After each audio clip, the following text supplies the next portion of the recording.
औज़ुबिल्लाहि मिनश्शैतानिर्रजीम बिस्मिल्लाहिर्रहमानिर्रहीम नहमदुहु व नसल्ली अला रसूलिहिल करीम रब्बि इश्रह ली सदरी व यस्सिर ली अमरी वहलुल उक़दतम मिन लिसानी यफ़क़हू क़ौली रब्बि ज़िदनी इल्मन। अस्सलामु अलैकुम। आपको मेरी आवाज़ आ रही है? अस्सलामु अलैकुम। शुक्रिया शफ़ीक साहब। अच्छा, हमारी डिस्कशन हो रही थी। वालेकुम अस्सलाम असद, वालेकुम अस्सलाम। अच्छा जी, हमने पिछली क्लास में ये डिस्कस किया था कि हमारा सिलेबस जो है वो 4 सेगमेंट में डिवाइडेड है, उसके अंदर हमारी प्लानिंग कैसे होनी चाहिए थी वगैरह वगैरह।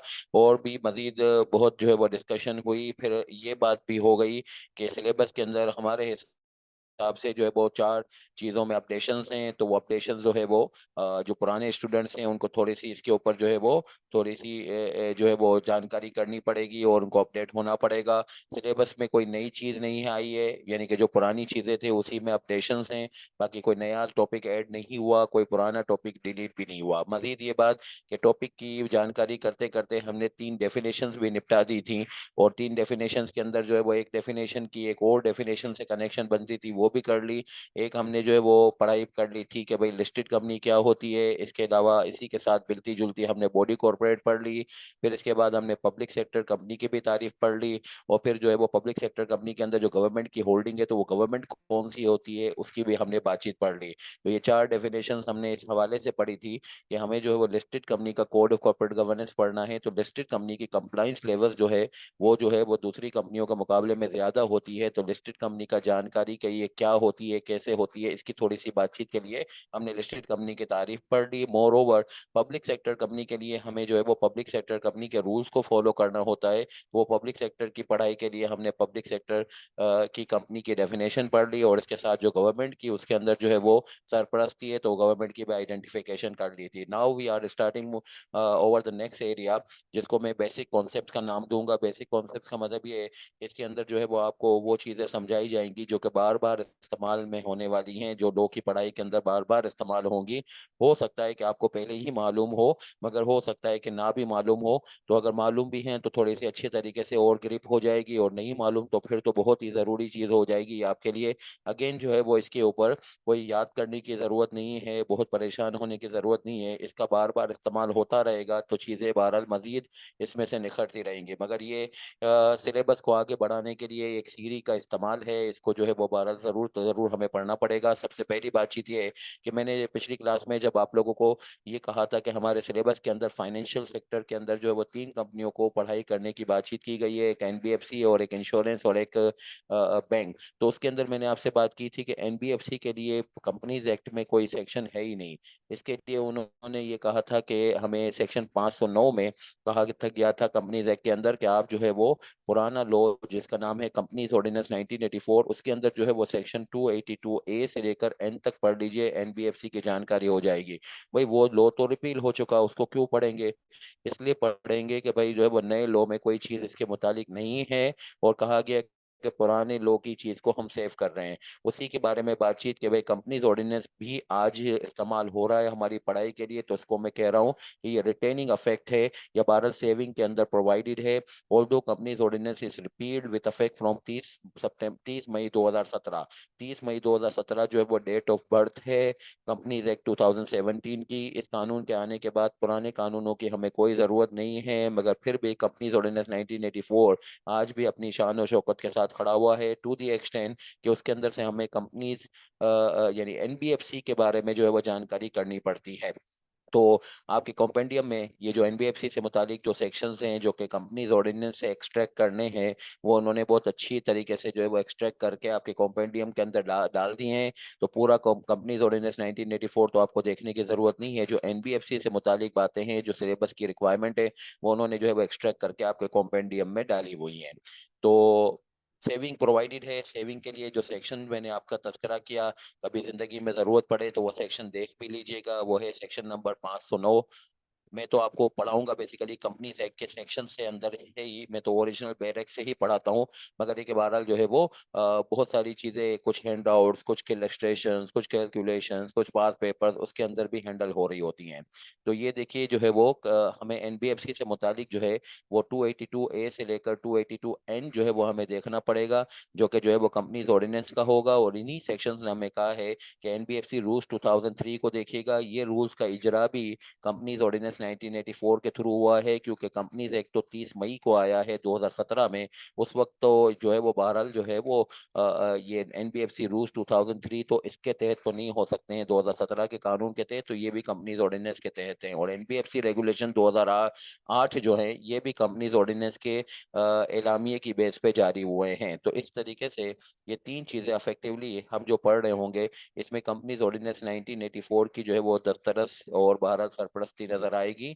और इसको ये कहा जाएगा कि these are the provisions or these are the regulatory framework of NBFC which have been retained through necessary providing in the saving of the Companies Act 2007, 2017 in the relevant section of the saving is 509।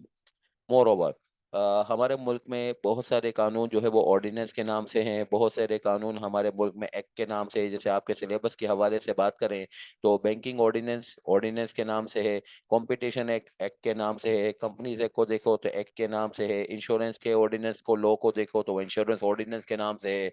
तो कोई कानून जो है वो act के नाम से है, कोई कानून ऑर्डिनेंस के नाम से है, ये क्या माजरा है? एक्ट मुल्क में ऐसा कानून होता है जो कि जो है वो इन्फोर्स होता है on the base of parliament approval. Parliament का मतलब होता है नेशनल असेंबली, सेनेट और जो है वो प्रेसिडेंट। अगर इन तीनों के मुश्तरका यानी कि जो है वो इनके जो भी फंक्शंस हैं, उन फंक्शंस की जो है वो फुलफिलमेंट के ऊपर ये कोई कानून को मिल के पास करते हैं और इन्फोर्स करते हैं, यानी मुल्क में नाफिज कर देते हैं, तो उस कानून के आगे एंड में आपको एक्ट का वर्ड नजर आएगा। But on the other and हमारे मुल्क में अक्सर व बेशतर ये सूरत हाल नजर आती है कि मार्शल लॉ लगा हुआ होता है। तो फिर उस दौरान में अगर कोई कानून आता है तो उस सूरत हाल में इसका नाम होगा कि ये मार्शल लॉ के दौर की जो प्रोडक्ट होगी वो ऑर्डिनेंस के नाम से होगी। जैसे मिसाल के तौर पे ये जो बैंकिंग ऑर्डिनेंस 1962 है, ये उस जमाने में आया जब मुल्क में मार्शल लॉ एडमिनिस्ट्रेटर जो है वो ये जो है वो अयूब खान थे। और अयूब खान के दौर में जाहिर बात है पार्लियामेंट ना होने के ऊपर अयूब खान साहब ने जो है वो मुल्क में बैंकिंग ऑर्डिनेंस लागू किया, तो ऑर्डिनेंस के नाम से लागू हो गया। इसी तरीके से कंपनीज ऑर्डिनेंस 1984 जो ऊपर मैं तज़किरा कर रहा था, ये उस जमाने में आया जब जियाउल हक जो है वो चीफ मार्शल लॉ एडमिनिस्ट्रेटर थे। उस वक्त जो है वो पार्लियामेंट नहीं थी, तो ऑर्डिनेंस के नाम से आया।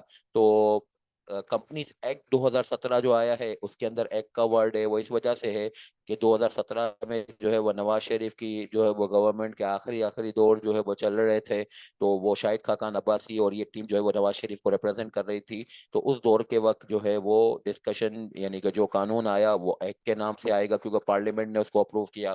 तो it depends upon the circumstances in which the law is going to be enforce. If it is going to be enforce through the parliament approval, then it is generally called as it is a democratic law, and the democratic law will also be called as कि भाई इसके नाम के आगे लिख दीजिए act, तो लोगों को पता चले कि this is the product of the public representative. National assembly में तो पब्लिक रिप्रेजेंटेटिव होते हैं ना, but on the other end अगर जो है वो privilege class like or martial law administrator जो कि पब्लिक के रिप्रेजेंटेटिव तो नहीं होते हैं बल्कि पब्लिक के ऊपर जो है वो निगरान या जो है वो बहरहाल जो है वो जो है वो सुपरवाइजर के तौर पे होते हैं, तो उनकी बेसिस पे अगर कोई कानून बनेगा तो उसको फिर ऑर्डिनेंस के नाम से पुकारा जाएगा। हमारे कॉन्स्टिट्यूशन में इन दोनों कवानीन के बनने के प्रोसीजर और इनके जो है वो इख्तियारात के बारे में लिखा हुआ है।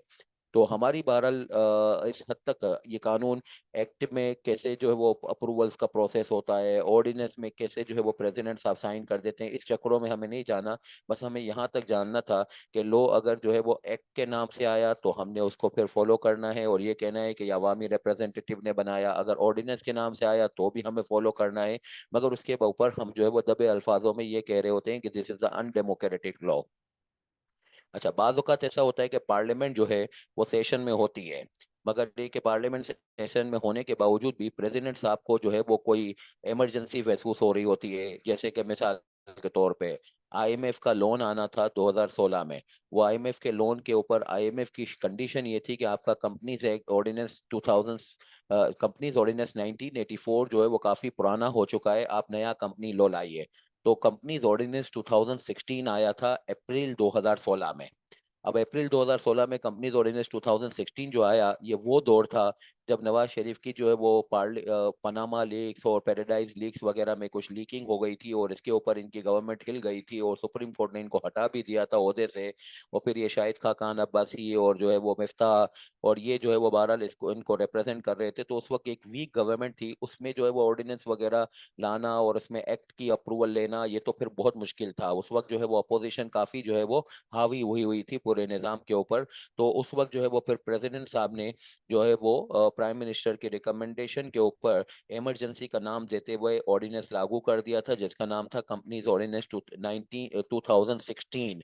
और वो कंपनीज ऑर्डिनेंस 2016 जो है, इस बात के ऊपर जो है वो प्रोसेस होना था कि इसको 120 दिनों के अंदर अंदर हमें पार्लियामेंट से अप्रूव करवाना था। मगर वो 120 दिनों में जो है वो पार्लियामेंट से अप्रूव नहीं हो सका। तो फिर वो आज वॉइड हो गया है। क्यों वॉइड हो गया है? ये अगस्त के अंदर, अगस्त 2016 के अंदर 120 दिन जैसे ही मुकम्मल हुए, उसकी पार्लियामेंट की अप्रूवल ना हुई, और नहीं भी होनी थी, जाहिर बात है इस वजह से नहीं होनी थी कि वो जो है वो पार्लियामेंट जो है वो उस वक्त यानी कि अपोजिशन जो है वो काफी हावी हुई हुई थी। इसीलिए तो इमरजेंसी में लागू किया। मगर हर इमरजेंसी में लागू होने वाले कानून के साथ ये मसला नहीं होता कि वो एक्ट में नहीं बन तब्दील हो पाता। अक्सर व बेशतर हो ही जाता है। मगर ये वाला कानून बहरहाल पाकिस्तान की हिस्ट्री के अंदर एक निशानी है। ये companies ordinance 2016 could not go through with the passing process within next 120 with 120 days, and thereby is lost its existence from the very beginning। ये वेरी बिगिनिंग से void हो जाता है। यानी कि ये हुआ कि जो है वो मिसाल के तौर पे ये 2016 का जो कानून था, ये अप्रैल में आया और अगस्त में 120 दिन मुकम्मल हो गए, वहां पे जो है वो ये अप्रूव नहीं हो सका। तो 121वें दिन से ये वॉइड नहीं होगा, ये वॉइड हो जाएगा ए बिनिशो। ए बिनिशो का मतलब होता है फ्रॉम द वेरी बिगिनिंग। यानी जहाँ अप्रैल से आया था, उस अप्रैल से ही इसकी जो है वो कहानी खत्म हो जाएगी। अब इस 4 महीने में जो काम हुए थे, उसका क्या हुआ था, उसका बहरहाल एक लंबी स्टोरी है। उस दौरान में मेरी अपनी एक जाती कंपनी भी है, फिलपाक प्राइवेट लिमिटेड, वो भी हमने बनाई थी। तो वो कंपनी को फिर जो है वो किस तरीके से हमने मैनेज किया कि वो कानून जिसके तहत बनाया था वो कानून ही खत्म हो गया। तो फिर कंपनीज एक्ट में कैसे लेके आई, तो एक पूरा ट्रांजिशनल फेज उन्होंने उस वक्त बयान किया था, वो उसकी आज इतनी रिलेवेंस नहीं है। बहरहाल जो है वो 120 दिनों के अंदर अगर अप्रूव हो जाएगा तो आइंदा ये एक्ट के नाम से कहलाएगा, और अगर 120 दिनों में अप्रूव नहीं हो पाया तो from the very beginning it will lose its existence, और इसको वॉइड कहा जाता है ए बिनिशो बेसिस पे। मगर ये वाला जो कानून होता है, जो कि ऑर्डिनेंस की शक्ल में उस वक्त आया जब जो है वो पार्लियामेंट थी ही नहीं, like companies ordinance 1984, like banking ordinance, तो उसको फिर अगले 120 दिनों में अप्रूव कराने की रिक्वायरमेंट नहीं होती है। वो इसलिए 120 दिनों में अप्रूव करवाने की रिक्वायरमेंट नहीं है, ये हो सकता है कि अगले 20 दिनों में पार्लियामेंट आई ना। तो ये जो 120 दिनों में रिक्वायरमेंट है, ये कब होती है? ये इस सूरत हाल में होती है जब इमरजेंसी में ऑर्डिनेंस लागू किया गया है। उसमें आइडियली तो प्रेसिडेंट साहब को करना ये चाहिए था कि कहते कि भाई अप्रूव करवा के लाइए पार्लियामेंट से, फिर काम होगा। मगर उनको जो है प्राइम मिनिस्टर की रिकमेंडेशन कि भाई बहुत इमरजेंसी है, इसलिए उन्होंने लागू कर दिया। इसके ऊपर ये 120 दिनों का मसला चलता है। बाकी अदरवाइज जो है, जो पार्लियामेंट की गैर मौजूदगी में, यानी कि जिसमें कहा जाए कि भाई मार्शल लॉ लगा हुआ है, उसमें कोई ऑर्डिनेंस आता है तो वो तो बहरहाल फिर ऑर्डिनेंस की शक्ल में ही चलता रहेगा। अच्छा, अब कोई भी कानून पढ़ा जाए, तो जैसे मैंने आप लोगों को एक बात की थी कि कंपनीज एक्ट की मैं बात करूं, तो कंपनीज एक्ट के अंदर कंपनीज एक्ट 2017 आपको ये कहता है कि व्हाट टू डू, और फिर कंपनीज रेगुलेशन 2024 कहते हैं कि व्हाट टू डू के बारे में हाउ टू डू।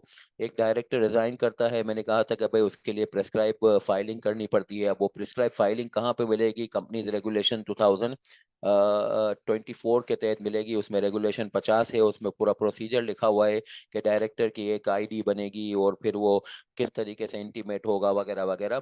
तो ये सारी बातें कि व्हाट टू डू के बारे में हाउ टू डू कहाँ मिलेगा, ये हमेशा कंपनीज रेगुलेशन में मिलेगा। कोई भी पाकिस्तान का कानून होता है तो उस कानून में व्हाट टू डू ऑर्डिनेंस और एक्ट बताएगा, और इसके रिलेवेंट रेगुलेशन जो है वो आपको बताएंगे, इसके प्रोसीजरल मैटर्स यानी कि हाउ टू डू बताएंगे। और ये व्हाट टू डू और हाउ टू डू को अगर अच्छे तरीके से काबू में करना हो, तो इसके लिए जो है वो ज़रूरी होता है कि आप जो है वो कानूनी आलाए कार, जिसको कहते हैं स्टेचुटरी इंस्ट्रूमेंट्स, उनको भी फॉलो करो। इसको उर्फ आम में सर्कुलर और एसआरओ कहा जाता है। SRO stands for statutory rule and order, circular stands for कि भाई जो है वो ये एक बेसिकली जो है वो एक्सप्लेनेशन होती है। एसआरओ जो है वो एक्सटेंशन ऑफ लॉ होता है, और एसआरओ के अंदर हमेशा ये होगा कि किसी सेक्शन के अंदर एस में भी प्रिस्क्राइब की जगह पे एक चीज आ जाएगी, वो एसआरओ के नाम से आएगी। जैसे कि अगर आपको जो है वो अ, ये देखना हो कि भाई जो है वो मोड के जो चार्जेस आपको आइडिया होगा कि कभी किसी से लोन लेते हैं तो उस वक्त जो है वो हम अपनी जो कोलेट्रल्स रखाते हैं उसको मोडगे जो चार्जेस कहते हैं। तो मोडगे जो चार्जेस के लिए जो इंस्ट्रूमेंट ऑफ मोडगे जो चार्जेस होगा, जिसके थ्रू जो है आपने लेंडर के साथ एग्री किया होगा कि मेरी कौन कौन सी चीज आपके पास जो है वो कोलेट्रल के तौर पे है, उस इंस्ट्रूमेंट को कुछ वेरीफाई कराना पड़ता है। अब उन्होंने कहा है भाई वेरीफाई करिएगा जो है वो प्रिस्क्राइब प्रोसीजर के थ्रू, तो वो प्रिस्क्राइब प्रोसीजर जहाँ पे भी होगा, चाहे वो कंपनीज रेगुलेशन में हो, कहीं पे भी हो, वो हमेशा बहरहाल एसआरओ की प्रोडक्ट होगी। एसआरओ हमेशा जो है किसी भी सेक्शन के बारे में एस में भी प्रिस्क्राइब या एस में भी प्रोवाइडेड या एस में भी स्पेसिफाइड की जगह लेगा। इसीलिए इसको कहते हैं एक्सटेंशन ऑफ लॉ। यानी कहने का मकसद ये है कि भाई जो है वो बातचीत ये होगी कि भाई जो है वो चार वर्ड्स हैं, एस में बी प्रोवाइडेड, और इन चार वर्ड्स की जगह पे एक बड़ा मजमून आ जाएगा। अब इसी तरीके से सिक्योरिटीज एक्ट में लिखा हुआ है सेक्शन नंबर 111 के अंदर कि अगर आप जो है वो कोई कंपनी की मैनेजमेंट को टेक ओवर कर रहे हैं और वो कंपनी लिस्टेड है, तो उस सूरत हाल में आप इस कंपनी के माइनॉरिटी शेयर होल्डर को एक एग्जिट ऑप्शन दीजिए कि वो आपको आपकी शेयर अपनी कंपनी की शेयर होल्डिंग वो कहता है माइनॉरिटी शेयर होल्डर कि मैं पुरानी मैनेजमेंट के साथ मैं भी एग्जिट करना चाहता हूँ, मैं नई मैनेजमेंट के साथ नहीं रहना चाहता। इसको एक ऑप्शन दीजिए एग्जिट का। अब वो ऑप्शन किस तरीके से देना है, उसे शेयर्स खरीदने हैं, किस प्राइस पे खरीदने हैं, कितने दिनों में खरीदने हैं, और इसके लिए क्या क्या डॉक्यूमेंट्स बनेंगे, ये उसके लिए लिख दिया है उन्होंने एस प्रोसीजर एस में बी प्रोवाइडेड। अब एस में बी प्रोवाइडेड का जो प्रोसीजर होगा वो हमेशा जो है वो एसआरओ की शक्ल में आएगा। किसी भी कानून के अंदर एस में बी प्रोवाइडेड एस में बी स्पेसिफाइड की जगह पे जो भी चीज रिप्लेस्ड होगी उसको हमेशा एसआरओ के मजमून के साथ जो है वो लेके आया जाएगा। इसीलिए इसको कहते हैं एक्सटेंशन ऑफ लॉ। एक्सटेंशन का मतलब कि लॉ का दायरा कार वसी हो जाता है एसआरओ की बेस पे। और अगर जो है वो कोई सर्कुलर की बात करें तो सर्कुलर जो है वो हमेशा लॉ की एक्सप्लेनेशन होती है। जैसे मिसाल के तौर पे बहुत सारी जगहों पे आपको मिलेगा, लाइक सेक्शन 55 में भी मिलेगा कि भाई जो है वो आपको जो है वो अगर आप लिस्टेड कंपनी हो और शेयर होल्डर को आप नोटिस ऑफ जनरल मीटिंग भेजते हो, यानी एजीएम का वह नोटिस, और तो उस सूरत हाल में इसको आप लिस्टेड कंपनी होने के नाते इसको न्यूज़पेपर में भी शाये कीजिएगा। एक इंग्लिश न्यूज़पेपर में शाये कीजिएगा, एक उर्दू न्यूज़पेपर में शाये कीजिएगा। अब ये उर्दू की जो टेक्स्ट होती है ये लिखना बहुत मुश्किल है। यानी कि आजकल तो जो है वो चूंकि इवन स्कूलों वगैरह में भी उर्दू जो है वो बस रस्मी तौर पे पढ़ाई जाती है, तो ये इसके ऊपर जो है वो नोटिस को ड्राफ्ट करना कि सालाना उमूमी इजलास मोरखा 8 जनवरी, इस तरीके से जो है वो लिखना ये काफ़ी मुश्किल महसूस होता है। तो लोगों ने ये करना शुरू कर दिया था कि न्यूज़पेपर उर्दू भी होता था, इंग्लिश भी न्यूज़पेपर, मगर उर्दू न्यूज़पेपर में भी वही टेक्स्ट ये रिप्रोड्यूस कर देते थे जो इंग्लिश न्यूज़पेपर का होता था। यानी ड्राफ्टिंग इंग्लिश में ही दोनों की होती थी। तो एज अ रिजल्ट जो है फिर उर्दू न्यूज़पेपर वाले तो बहरहाल इसको एक्सेप्ट कर लेते थे कि उनको तो पैसे मिल रहे थे छापने के, वो छाप देते थे। मगर ये कि बहरहाल जो है वो एससीसीपी को ये महसूस हुआ कि इसके ऊपर जो है वो सही तरीके से हक अदा नहीं हो रहा। असल में पाकिस्तान में अल्लाह ने हमें तो बहरहाल नवाजा है, मगर एक कि जो है वो बहुत सारे लोग ऐसे हैं जो लिखना पढ़ना ही नहीं जानते, और अगर लिखना पढ़ना जानते हैं तो जैसे तैसे उर्दू को कुछ पढ़ लेते हैं, इंग्लिश तो बहरहाल दूर की बात है। तो बहुत सारे लोग जो कि जो है वो बहरहाल किसी कंपनी में शेयर होल्डिंग कैरी कर रहे हैं मगर वो अंग्रेजी पढ़ना नहीं जानते, तो उसके लिए उर्दू अखबार की बातचीत रखी गई। अब उर्दू अखबार में भी आप अंग्रेजी में छापोगे तो फिर पर्पस तो डिफीट हो गया।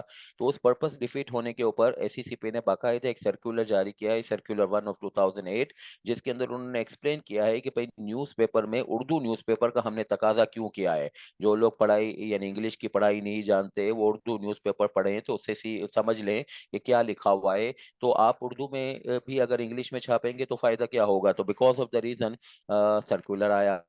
सर्कुलर में हमेशा ये चीज होगी कि ये किसी सेक्शन से लिंक तो हो रहा होगा, किसी रिक्वायरमेंट से लिंक तो हो रहा होगा, मगर इसके अंदर कोई ये नहीं हो रहा होगा कि सेक्शन का स्कोप एक्सटेंड हो रहा होगा, बल्कि सेक्शन की तशरी सेक्शन की जो है वो एक्सप्लेनेशन होगी। तो उमूमी तौर पे ये जो है वो दो नामों से पुकारे जाते हैं स्टेचुटरी इंस्ट्रूमेंट, एक एसआरओ के नाम से और एक सर्कुलर के नाम से।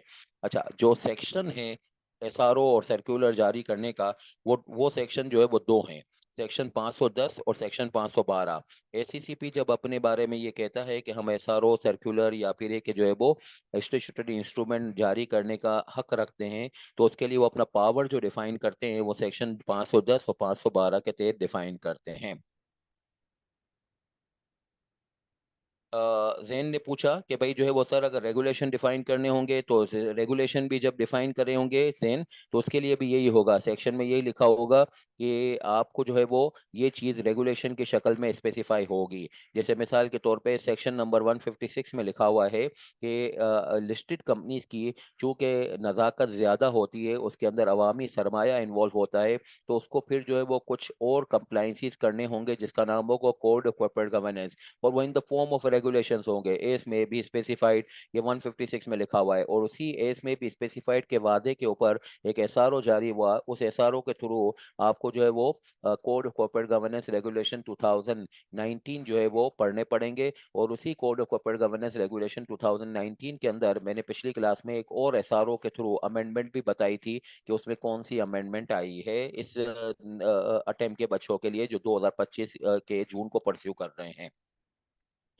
तो स्टेशनरी इंस्ट्रूमेंट जो है वो जो आएंगे, वो बेसिकली जो है वो इन नामों से आएंगे। ये एससीसीपी ने कहा है, अब एससीसीपी की मर्जी कि वो इसमें किसका क्या नाम दे। बाज़ औक़ात ये डायरेक्शन के नाम से आएंगे, बाज़ औक़ात पीआरस के नाम से आएंगे, PRs stand for prudential regulations, बाज़ औक़ात ये कोड्स के नाम से आएंगे, बाज़ औक़ात गाइडलाइंस के नाम से आएंगे, बाज़ औक़ात सर्कुलर्स के नाम से आएंगे, बाज़ औक़ात नोटिफिकेशन के नाम से आएंगे, और बाज़ औक़ात ये रेगुलेशंस के नाम से आएंगे। ये टोटल 7 नाम है: directions, PRs, codes, guidelines, circulars, notification और रेगुलेशन। बहरहाल इन सातों में से कोई भी डॉक्यूमेंट आया, इसकी दो में से एक नेचर होगी, या तो ये सेक्शन के अंदर इसमें भी स्पेसिफाइड की जगह ले लेगा, या फिर ये सेक्शन को एक्सप्लेन कर रहा होगा। इसमें भी स्पेसिफाइड के तौर पे अगर रिप्लेस हो रहा होगा, जगह दे ले रहा होगा, तो हम कहेंगे कि लॉ एक्सटेंड हो गया। और सर्कुलर के थ्रू जो है वो अगर ये नेचर कैरी कर रहा होगा कि एक्सप्लेनेशन दे रहा है, तो हम कह रहे होंगे this is the explanation of law. अब रेगुलेशन के नाम से अगर कोई डॉक्यूमेंट आया, तो ये बहरहाल इन्होंने रंगारंगी रखी है। सेक्शन नंबर 512 में ये लिखा हुआ है कि रेगुलेशन के नाम से अगर कोई एसआरओ आया, कोई स्टेचुटरी इंस्ट्रूमेंट आया, तो ये पहले पब्लिक कमेंट्स के लिए जो है वो अवेलेबल होगा। यानी इसमें जो है वो एसीसीपी इसके ऊपर पब्लिक कमेंट्स मांगेगी कि भाई जो है वो आप बीइंग अ पब्लिक मेंबर, कोई भी हो, आप स्टूडेंट हो, आप टीचर हो, आप जो है वो फर्म चलाते हो, आप जो है वो दुकान चलाते हो, कोई भी हो, वो आपसे कोई हैसियत और आपसे तालीम की काबिलियत का तकाजा नहीं करते, बस ये कहते हैं कि बीइंग अ पब्लिक रिप्रेजेंटेटिव आप जो है वो इसके ऊपर कमेंट दीजिए। और ये कमेंट जो है वो जो टाइम दिया जाता है वो कम से कम 14 दिनों का दिया जाता है। अक्सर और बेशतर ये 2-2 3-3 महीने का भी होता है, मगर कम से कम 14 दिनों का टाइम तो जरूर देते हैं। और this is very interesting exercise. अगर आप में से किसी को वक्त हो, बहरहाल आप अपनी पढ़ाई को खराब ना कीजिएगा, मगर एक अगर किसी के पास वक्त हो तो वो ये कर सकता है कि ये एससीसीपी के पास जो है वो घाए बगाए, जैसे आजकल उन्होंने जो है वो पब्लिक कमेंट्स मांगे हुए हैं, कुछ एजीएम्स के जो है वो रेगुलेशंस वगैरह बना रहे हैं, वो शेयर होल्डर्स की एजीएम से मुतालिक। उसके अंदर इनको महसूस होता है कि एजीएम में सही तरीके से कार्रवाई नहीं हो रही है, तो उसकी कुछ कोड ऑफ कंडक्ट तो कुछ रेगुलेशंस बना रहे हैं, तो उसके ऊपर वो पब्लिकली कमेंट भी मांगा है उन्होंने। तो अगर आप कमेंट्स लिखेंगे, तो अक्सर और बेशतर ये होता है कि वो आपको अपने बोर्ड पे भी ले लेते हैं इस असाइनमेंट को करने के लिए, और इसके ऊपर कुछ आपको रेम्यूनरेट भी करते हैं। और बाज़ औक़ात ये होगा कि अगर आपको वो अपने बोर्ड पे अपने साथ नहीं बिठाएंगे, तो बहरहाल वो आपको जवाब दे रहे होते हैं कि आपने जो सोचा है इसके ऊपर हमारा पॉइंट ऑफ व्यू ये है। तो कुछ ना कुछ बहरहाल इसके ऊपर आपको सीखने का ज़रूर मिलेगा, और बाज़ औक़ात इसकी बेस पे आप काफ़ी मशहूर भी हो जाते हैं। तो ये अपनी ज़िंदगी का मैं तजुर्बा आपके साथ शेयर कर रहा हूँ। अगर इसको आप कभी टेकअप करना चाहें तो ज़रूर टेकअप कीजिएगा। पब्लिक कमेंट्स जो हैं वो 14 दिनों के लिए अरसे में मांगे जाएंगे, कम से कम ज़्यादा भी हो सकता है। अच्छा, अब इसके ऊपर जो है वो ये क्या होगा मामला कि भाई जो है वो इसकी कंप्लाइंस का अंदाज क्या होगा। इसमें इन्होंने रखा हुआ है कि अगर 510 में कोई डॉक्यूमेंट जो है वो जारी हुआ और उसको अगर आप फॉलो नहीं करोगे, तो आपको लेवल 3 की पेनल्टी लगेगी। अच्छा, लेवल 3 की पेनल्टी इंशाल्लाह जो है वो हम एक दो क्लासों में पहुंच जाएंगे। ये सेक्शन 479 है कंपनीज एक्ट का। सेक्शन 479 कंपनीज एक्ट में ये लिखा हुआ है कि अगर जो है वो किसी के ऊपर पेनल्टी लगती है तो या तो वो लेवल 1 के नाम से लगेगी, लेवल 2 के नाम से लगेगी, लेवल 3 के नाम से लगेगी। तो आज की क्लास में अगर हम बात करें कि लेवल 3 की पेनल्टी लग रही है इस बात के ऊपर कि 510 का डॉक्यूमेंट किसी ने फॉलो नहीं किया, तो लेवल 3 की पेनल्टी जो है वो 100 मिलियन रुपीज है, सबसे हाईएस्ट पेनल्टी। तो 100 मिलियन रुपीज की पेनल्टी, हाईएस्ट पेनल्टी। मैक्सिमम है, कम भी लग सकती है, मगर एक मैक्सिमम पेनल्टी लगाने वाला जो पेनल्टी लगा सकता है लेवल 3 की, वो 100 मिलियन की लगा सकता है। सेक्शन 479 में लेवल 1, लेवल 2, लेवल 3 की तीनों की पेनल्टी की अमाउंट भी लिखी हुई है, और लगाने पेनल्टी को लगाने का अंदाज भी बताया है, और इसका प्रोसीजर भी पूरा समझाया है।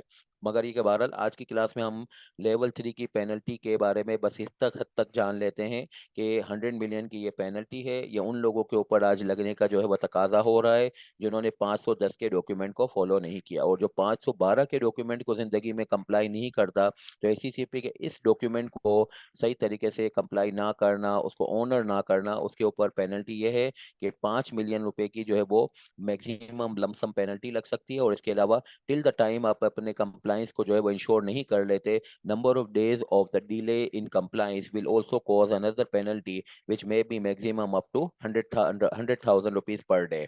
तो ये दो टाइप की पेनल्टी है जो कि जो है वो बहरहाल एक लेवल 3 की और एक ये फिक्स पेनल्टी। लेवल 3 की पेनल्टी आज की क्लास में 510 नंबर जो है वो सेक्शन 510 सेक्शन के स्टेशनरी इंस्ट्रूमेंट की नॉन कंप्लायंस के ऊपर होती है, और ये वाली पेनल्टी जो 512 के अंदर ही लिखी हुई है, ये वाली पेनल्टी जो है वो आपकी रेगुलेशन की नॉन कंप्लायंस की बेस पे होती है। तो ये मैंने आपको बताया कि ये कहाँ से मिलेगी, सेक्शन 479 के थ्रू मिलेगी। और ये कहाँ पे है, ये 512 के अंदर ये पेनल्टी लिखी हुई है। तो इसको बहरहाल जो है वो जब हमारी पढ़ाई हो रही होगी तो बहुत सारी जगहों पे मैं बातें कर रहा हूँगा कि ये एसआरओ है, ये कोड है, ये गाइडलाइन है, ये सर्कुलर है। तो आप समझ लीजिएगा कि I am talking about something also about the law. This is not something beyond the law. यानी कि कोई सर्कुलर है, कोई कोड है, तो this is also a product of section 510। And when I am talking about something in the form of the regulation, this is also a product of the law which is the generative under section 512। In either case जो है वो बहरहाल इसकी non compliance के ऊपर भी आपको consequences, negative consequences bear करने पड़ेंगे, which may be in the form of level 3 penalty, और in the form of the fix penalty of 5 million rupees और 100,000 rupees per day penalty till the time you will not be meeting your compliance. Now next thing, ये कहलाते हैं मेरी class के अंदर stationery instruments.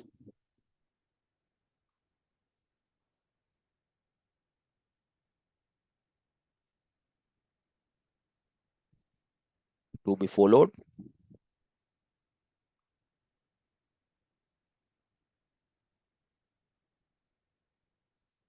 Side by side of the law. जो relevant law होंगे उसके साथ ये रिलीवेंट जो है वो साइड बाय साइड इस्तेमाल होते रहेंगे। साइड बाय साइड से मेरी मुराद है जहाँ पे जो चीज़ कनेक्ट होती होगी वहां पे इसको कनेक्ट किया जाएगा।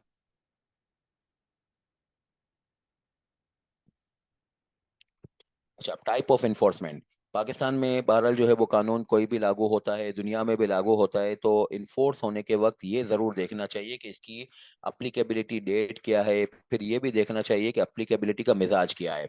जैसे अल्लाह का कलाम है, तो अल्लाह का कलाम जो है वो जिसको हम लोग कहते हैं कि भाई कम व बेश 23 साल, एग्जैक्टली जो है वो शायद 22 साल और 6 महीने हैं, इसके ऊपर जो है वो ये नाजिल हुआ है नबी पाक सल्लल्लाहु अलैहि वसल्लम के ऊपर। तो ये जो है वो इसका नजूल का पीरियड है कि जो है वो 22 से 23 साल के दरमियान है। और इसके ऊपर हम इसको कहते हैं, इसकी इन्फोर्समेंट पीस मिल हुई है। पीस मिल इन्फोर्समेंट का मतलब ये होता है कि कानून तो आज अल्लाह का शुक्र है कि पूरा का पूरा नाफिज हो गया, मगर जिस वक्त ये आ रहा था उस वक्त जो है वो सारे कानून एक डेट पे इन्फोर्स नहीं हुए हैं। ज़कात अलग डेट पे इन्फोर्स हुई है, शराब अलग डेट पे हराम हुई है, और जो है वो जो वसीयत के मामले हैं वो अलग दिनों के ऊपर जो है वो इन्फोर्स हुए हैं। जो क्रेडिट ट्रांजैक्शंस होते हैं उसको लिखना चाहिए, इसकी जो है इन्फोर्समेंट एक अलग डेट पे आई है। और रोजे के जो है वो मामलात अलग डेट पे आए हैं। तो मुख्तलिफ चीज़ों के मामलात जो है वो मुख्तलिफ डेटों पे इन्फोर्स हुए हैं। इसको कहते हैं पीस मील इन्फोर्समेंट। दुनिया में भी जो कानून आते हैं उसमें ऐसा ही होता है। हमारी दौर में जब हम एग्जाम दे रहे थे तो हमारे दौर में था कंपनीज ऑर्डिनेंस 1984। अब कंपनीज ऑर्डिनेंस 1984 जो है वो 8 अक्टूबर 1984 को आया था। मगर वो 8 अक्टूबर 1984 पे आने के बावजूद भी उसके जो 515 से 514 सेक्शंस थे, वो 514 सेक्शन एक दिन पे इन्फोर्स नहीं हुए थे। वो मुख्तलिफ डेट पे मुख्तलिफ जो है वो सेक्शन इन्फोर्स होते गए। और वो खत्म हुए थे, सारी के सारी जो है वो डेटें खत्म हुई, यानी कि पूरा का पूरा इन्फोर्समेंट होने में उसको 15 साल लगे थे। 1999 में जाके वो पूरा का पूरा इन्फोर्स हुआ था। मुख्तलिफ डेटें मुख्तलिफ जो है वो डेटों पे इन्फोर्स होती थी। हम लोग जब किसी जगह पे ऑडिट करने जाते तो हम यही फिक्र पे रहते थे कि भाई ये चीज़ इस यानी कंपनीज ऑर्डिनेंस 1984 से देखें, और इससे पहले का जो कानून था उसका नाम था कंपनीज एक्ट 1913, उससे जो है वो देखें पुरानी। तो कोई कहता था भाई कानून ये नया आ चुका है तो पुराने कानून से क्यों देख रहे हो, तो हम कहते थे भाई पीस मिल इन्फोर्समेंट है, ये वाला सेक्शन जो है वो पुराने से देखना पड़ेगा, ये वाला सेक्शन नई चीज देखना पड़ेगा। तो दो टाइप की इन्फोर्समेंट होती है, एक होती है पीस मिल। पीस मिल का मतलब ये होता है कि भाई जो है वो इंजाल हो रहा है, यानी कि जो है वो थोड़ा थोड़ा थोड़ा थोड़ा नाजिल हो रहा है, थोड़ा थोड़ा थोड़ा जो है वो इन्फोर्स हो रहा है। Different provisions on different date जो है वो इन्फोर्स हो तो इसको कहते हैं पीस मिल इन्फोर्समेंट। और अगर एक ही दिन पे सारा इन्फोर्स हो जाए तो उस सूरत हाल में इसको कहते हैं इन्फोर्समेंट एट वंस। हमारे दौर में जो कंपनीज ऑर्डिनेंस 1984 था वो पीस मिल इन्फोर्समेंट थी, 15 साल लगे थे पूरा इन्फोर्स होने में। मगर आज आपके दौर के लिए जो कंपनीज एक्ट 2017 है, जो 30 मई 2017 पे आया, ये पूरा का पूरा लॉ जो है वो सिंगल डे पे इन्फोर्स हो चुका है। और ये सिंगल डे कौन सा है, ये पूरा का पूरा इन्फोर्स हो चुका है, ये 30 मई 2017 है। तो कंपनीज एक्ट पूरा का पूरा एक दिन पे इन्फोर्स होने के ऊपर कहलाया एट वंस इन्फोर्समेंट। और कंपनीज ऑर्डिनेंस 1984 जो हमारे दौर का था, जो आज आपको एनबीएफसी के हवाले से पढ़ना होगा, तो उसके अंदर जो है वो इन्फोर्समेंट का जो मैकेनिज्म था वो टुकड़ों टुकड़ों में था। और ये जो है वो 12 टुकड़ों टुकड़ों का मतलब पीस मिल इन्फोर्समेंट थी। तो ये दो टाइप की इन्फोर्समेंट होती है। आपके लिए जो आज कानून है, जो सबसे सीट लो है हमारे लिए, यानी जो बुनियाद की जो है वो दर्जा रखता है कंपनीज एक्ट, वो बहरहाल जो है वो 181 इन्फोर्समेंट है। अच्छा, मजीद बात, पाकिस्तान में कॉर्पोरेट स्टेटस कैसे हासिल किए जाते हैं? पाकिस्तान में कॉर्पोरेट स्टेटस ऐसे हासिल किए जाते हैं कि जैसे कि कोऑपरेटिव सोसाइटी है, वो कहती है मैं कॉर्पोरेट एंटिटी हूँ, मगर वो कोऑपरेटिव सोसाइटी कंपनीज एक्ट के तहत तो नहीं बनी, वो बनी है सोसाइटीज रजिस्ट्रेशन एक्ट 1860 के तहत। इसी तरीके से ट्रस्ट होता है। तो अब ये ट्रस्ट जो है वो कहता है कि भाई मैं भी एक एंटिटी हूँ, तो वो अपने आप को कहाँ से जो है वो कॉर्पोरेट एंटिटी कह रहा होता है, वो अपने आप को कह रहा होता है ट्रस्ट के जो लॉस हैं उसके हिसाब से। इसी तरीके से अगर हम बात करें स्टेट लाइफ इंश्योरेंस कॉर्पोरेशन की, तो वो कहता है हम कॉर्पोरेट एंटिटी है। तो अब भाई आप कहाँ से कॉर्पोरेट एंटिटी बन गए, तो वो बन गए basically state life insurance corporation act 1956 के तहत। इसी तरीके से स्टेट बैंक है, वो कहता है कॉर्पोरेट एंटिटी कैसे बन गए, तो वो बन गए भाई state state bank of Pakistan act 1956 के तहत। तो जो भी पाकिस्तान में कॉर्पोरेट स्टेटस है उसमें एक जो है वो भारी भरकम और ताकतवर किस्म का जो कॉर्पोरेट एंटिटी हमें नजर आती है, जिसके अंदर अक्सर और बेशतर जो है वो बहुत प्रिविलेज टाइप की और डिफरेंट टाइप की ऑर्गेनाइजेशंस नजर आती हैं। वो है बेसिकली जो है वो statutory bodies declared as body corporate. इसके अंदर एससीसीपी भी आ गया, इसके अंदर एफबीआर भी आ गया। ये सारे के सारे जो है अपने अपने कानूनों, यानी जिसके तहत इनकी पैदाइश हुई होती है उसके अंदर से कोई हमें प्रोविजन दिखा रहे होते हैं कि भाई हम जो है वो बेसिकली इसके तहत कॉर्पोरेट एंटिटी हैं। इन्होंने कंपनीज एक्ट का सहारा नहीं लिया। अब इनके ऊपर क्या हम कंपनीज एक्ट फॉलो करेंगे? इनके ऊपर हम कंपनीज एक्ट जो है वो जब फॉलो करेंगे जब जो है वो इनकी सिक्योरिटीज अगर स्टॉक एक्सचेंज में लिस्टेड हो।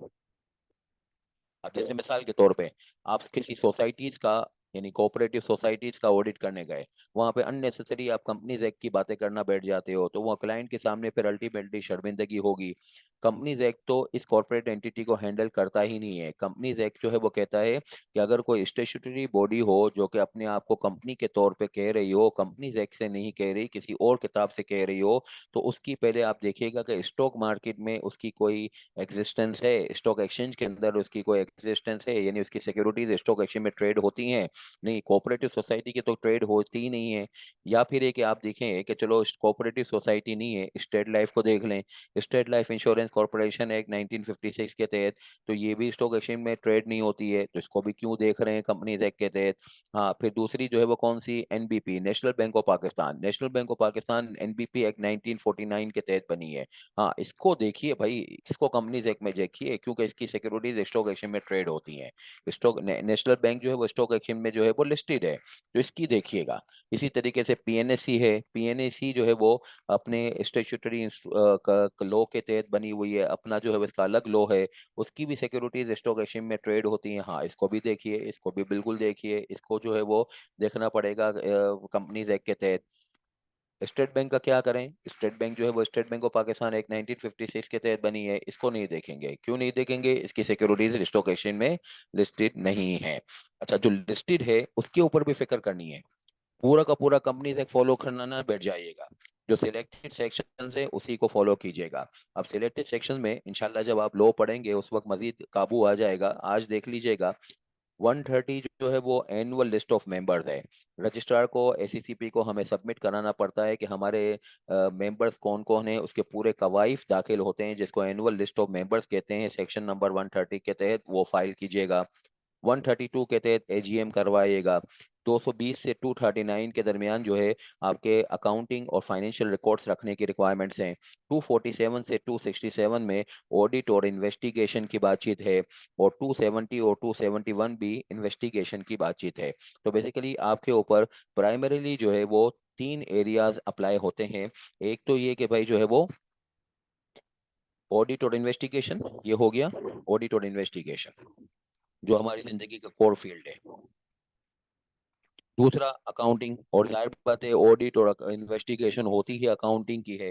दूसरी बात, मेंबर से आपका सलूक, मेंबर से सलूक मतलब कि एजीएम कराओ और फिर उनके जो कवाइफ हैं वो एसीसीपी को या रजिस्ट्रार को बता दो। तो इनके ऊपर बहुत एहतियात से हमें जिंदगी में ऑडिट के अंदर अपनी बातों को पेश करना होता है। First of all we should ascertain कि भाई इनकी पैदाइश जो है वो कंपनीज एक्ट से नहीं हुई है, तो इसीलिए इसको कहा जाता है कि भाई ये तो जो है वो statutory body declared as body corporate है। और इसके ऊपर फिर जो है वो चेक करेंगे कि इसकी सिक्योरिटीज स्टॉक एक्सचेंज में लिस्टेड हैं। अगर लिस्टेड नहीं है, like state life insurance corporation, like state bank of Pakistan, तो छोड़ दीजिए, कंपनीज एक्ट बंद कर दीजिएगा। कोई इनकी अपनी जो जाती किताब है जिसके तहत इनकी बर्थ हुई है, इनकी पैदाइश हुई है, उससे चेक कर लीजिएगा। कंपनीज एक्ट से जो है वो बहरहाल इसको परखने की कोशिश ना कीजिएगा। हाँ, अगर सिक्योरिटीज लिस्टेड है तो हर एक सेक्शन अप्लाई करने ना बैठ जाएगा, लाइक जो है वो पीएनएसी है, लाइक जो है वो अ, ये जो है वो ओजीडीसी है, लाइक जो है वो पीपीएल है, लाइक जो है वो नेशनल बैंक ऑफ पाकिस्तान है। तो हर एक सेक्शन अप्लाई करने ना बैठ जाएगा, वो सेक्शन अप्लाई कीजिएगा जो इन कैटेगरीज के अंदर आते हो। अच्छा, दूसरी जो कैटेगरी है हमारे मुल्क में कंपनी की, वो बहरहाल बहुत तादाद में तो कम है, वो है कि फॉरेन इनेक्टमेंट के तहत उन्होंने अपने आप को बनाया है, और पाकिस्तान में सब्सिडरी नहीं बनाई। सब्सिडरी बनाते तो वो तो फिर लोकल कंपनी हो जाती है।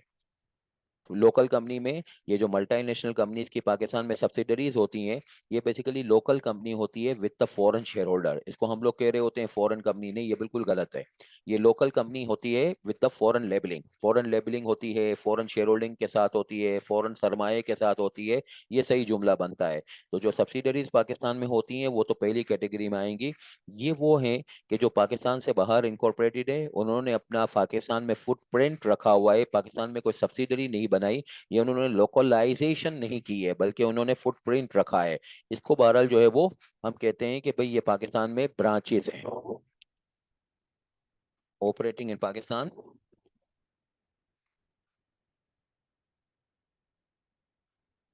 In the form of branches. Like जो है वो इसके अंदर आप ले लीजिए, ईएनआई है, ईएनआई इंटरनेशनल, ये पाकिस्तान में ब्रांचेस की शक्ल में। सिटी बैंक, आईबीएम पाकिस्तान है, आईटी की कंपनी है यूएसए के अंदर, मगर उसने पाकिस्तान में ब्रांच रखी है जिसका नाम आईबीएम पाकिस्तान है। ये तीन ब्रांचेस बताई, और भी हैं मगर एक के बहरहाल ब्रांचेस की तादाद जो है as compare to companies and statutory body काफ़ी कम है। तो पाकिस्तान से बाहर आपने इनकॉर्पोरेट किया, पाकिस्तान में आपने अपने आप को लोकलाइज क्यों नहीं किया, सब्सिडरी क्यों नहीं बनाई, बहरहाल आपकी मर्जी। और आपने पाकिस्तान में ब्रांच ऑपरेशंस के ऊपर इक्तफा किया, तो क्या इस वाली कंपनी को कंपनीज एक्ट के अंदर हम परखेंगे? इन्होंने कहा है कि भाई इसको परखना हो तो सिर्फ to the extent in sections के लिए परखिएगा। 17 सेक्शन, 434 से लेकर 450 तक। ये पाकिस्तान में एजीएम भी नहीं कराती, ये पाकिस्तान में जो है वो एनुअल लिस्ट ऑफ मेंबर्स भी सबमिट नहीं कराती है। मगर बहरहाल ये जो है वो पाकिस्तान में ऑडिट भी कराती है, अपने फाइनेंशियल रिकॉर्ड्स भी मेंटेन करती है, अपनी रजिस्टर्ड ऑफिस जिसको ये basically principal place of business कहते हैं वो भी मेंटेन करती है। तो कुछ करती है, कुछ नहीं करती बातें। तो क्यों सारा लोग क्यों फॉलो नहीं करते? इसलिए फॉलो नहीं करेंगे पूरा लो कि इनके ऊपर 17 सेक्शन ही सिर्फ अप्लीकेबल है। 17 सेक्शन कौन से? 434 से 450।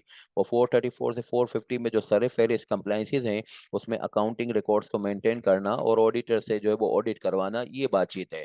तो इस वजह से बहरहाल जो है वो ये इसको कंप्लाई कर रहे होते हैं। अब इनको कहें कि आप एजीएम क्यों नहीं करा रहे, तो ये कहते हैं कि भाई एजीएम का सेक्शन हमारे ऊपर अप्लीकेबल ही नहीं है। एजीएम का सेक्शन है 132, क्या वो इसके अंदर शामिल है? नहीं शामिल।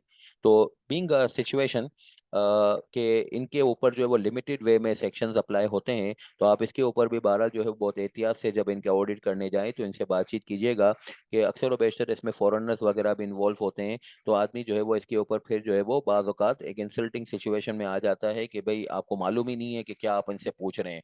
अब आप इनको पूछें कि आपका डायरेक्टर ने रिज़ाइन किया है, तो आप उसका रजिस्ट्रार को क्यों नहीं बताते, फॉर्म 9 कहाँ है? तो ये फॉर्म 9 नहीं फाइल करेंगे। फॉर्म 9 फाइल करना रेजिग्नेशन के ऊपर, जो मैंने आपको अभी थोड़ी देर पहले भी एग्जांपल दी थी, वो रिक्वायरमेंट है सेक्शन 197 की। 197 तो यहाँ पे फॉलो हो ही नहीं रहा। तो इनके ऊपर लिमिटेड वे में सेक्शंस फॉलो होंगे, और ये लिमिटेड वे में जो सेक्शंस फॉलो होंगे ये टू दी एक्सटेंट फॉलो होंगे जो इनके पाकिस्तानी ऑपरेशंस हैं। और ये पाकिस्तानी ऑपरेशंस क्या हैं? ये इनके पाकिस्तानी ब्रांच है। अब आईबीएम पाकिस्तान की जो ऑपरेशंस हैं उनके ऊपर तो बहरहाल आप फाइनेंशियल रिकॉर्ड्स और उनकी जो है वो ऑडिट वगैरह कीजिए। मगर ये आईबीएम आईएनसी यूएसए में बनी हुई है, और इसकी जो है वो इंडिया में भी ब्रांच है, इसकी श्रीलंका में भी ब्रांच है, इसकी यूके में भी ब्रांच है, इसकी जोहान्सबर्ग में साउथ अफ्रीका में भी ब्रांच है। तो उसके ऊपर थोड़ी आप जो है वो ऑडिट करने बैठ जाएंगे। तो ये बहरहाल 434 से 450 के सेक्शंस के अंदर हैंडल होते हैं, और टू दी एक्सटेंट हैंडल होते हैं जितना इनका पाकिस्तान में ऑपरेशंस है। तो सिटी बैंक की भी बातचीत करें, सिटी बैंक तो दुनिया के जो है वो 79 कंट्रीज में ऑपरेट होता है, तो उन सब का थोड़ी आप ऑडिट करने बैठ जाएंगे। सिटी बैंक को आप पाकिस्तान में ऑडिट कर रहे होंगे तो to the extent of Pakistani operations कीजिएगा, और उसमें भी जो ऑडिट से मुतालिक जो बातचीत करेंगे, जो ख्याल रखेंगे, वो सेक्शन सारे अप्लाई नहीं शुरू कर देंगे जो मैं आपको आजकल मैं पढ़ा रहा हूँ या आगे इंशाल्लाह पढ़ाता रहूंगा। ये बिल्कुल एंड वाले सिलेबस की जब एंडिंग हो रही होगी उस वक्त ये जो 17 सेक्शंस पढ़ने होंगे उसके थ्रू इसको हैंडल कीजिएगा, सिटी बैंक को, आईबीएम को, ईएनआई को।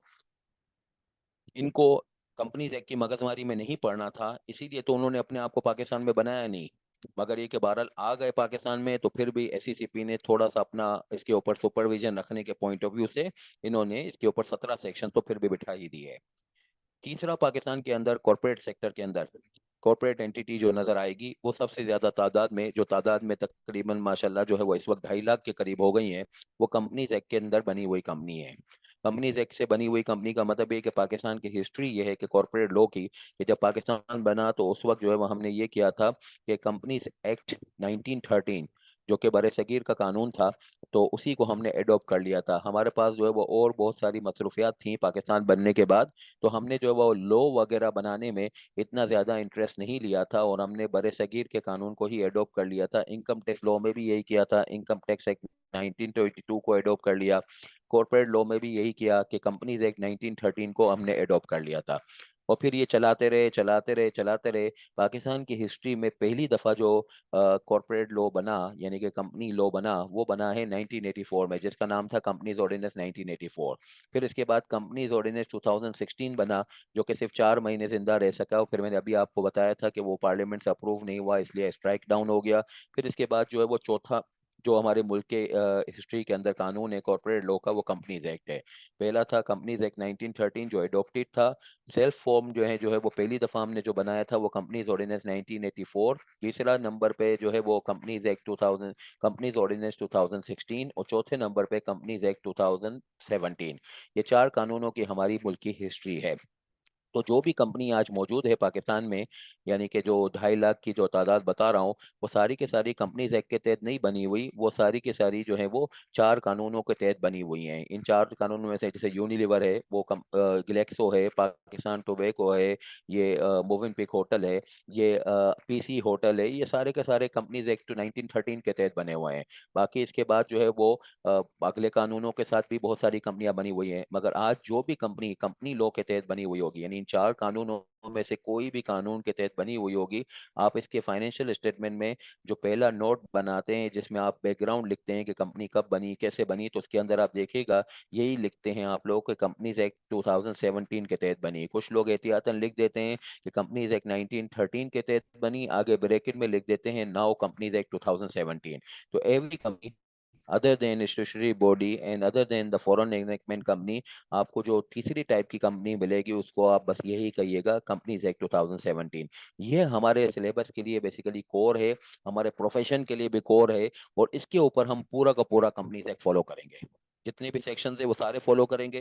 मगर बीइंग ए स्टूडेंट, आप जो है वो CFEP 2 के स्टूडेंट जो हैं, इनको यानी कंपनीज एक्ट को उस हद तक फॉलो करेंगे जिस हद तक जो है वो आपके सिलेबस के अंदर सेक्शंस हैं, जिसको मैंने पिछली क्लास में आपको साथ जो है वो शेयर किया था कि कौन कौन से सेक्शंस आपको फॉलो करने हैं।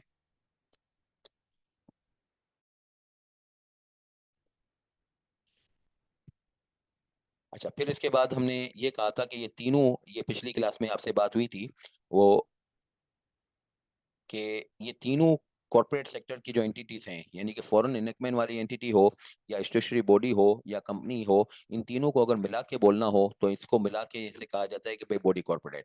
और बॉडी कॉरपोरेट के ऊपर हर एक की अलग अलग जानकारी करनी हो तो या तो वो कंपनी एक्ट की कंपनी कहलाएगी, या स्पेशल या stationery body of the body corporate कहलाएगी, या फिर एक वो फॉरेन इन्वेस्टमेंट वाली फॉरेन कंपनी कहलाएगी। इन तीनों की अलग अलग पहचान भी है, और बारह कलेक्टिवली इनके बारे में बात करना हो तो इनको बॉडी कॉर्पोरेट के नाम से पुकारा जाता है। अच्छा, अगली बातचीत।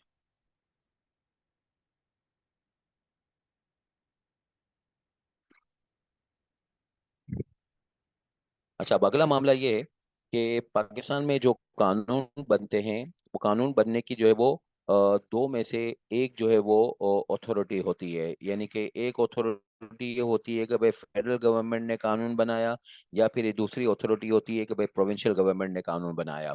अब कौन से सब्जेक्ट के लिए कौन सी गवर्नमेंट कानून बनाती है, इसको बहरहाल कॉन्स्टिट्यूशन से देखा जाता है। हमारे सिलेबस में चूंकि कॉन्स्टिट्यूशन ऑफ पाकिस्तान पढ़ना तो मकसूद नहीं है, तो हम जो है वो बहरहाल इस बात के ऊपर इत्तफाक करते हैं कि जो हमारा कंपनीज एक्ट है, या बहरहाल जितने भी हमारे सिलेबस के अंदर फॉर द टाइम बिंग जो लॉज हैं, जो भी सारे मैंने आपको पिछली क्लास में जो है वो बताए थे, ये सारे के सारे फेडरल लेजिस्लेटिव पावर कहते हैं। यानी फेडरल गवर्नमेंट ने इनको कानूनों को बनाया है, और ये कानून बनाने का वही प्रोसीजर मैंने कहा कि ऑर्डिनेंस के नाम से आएगा या एक्ट के नाम से आएगा।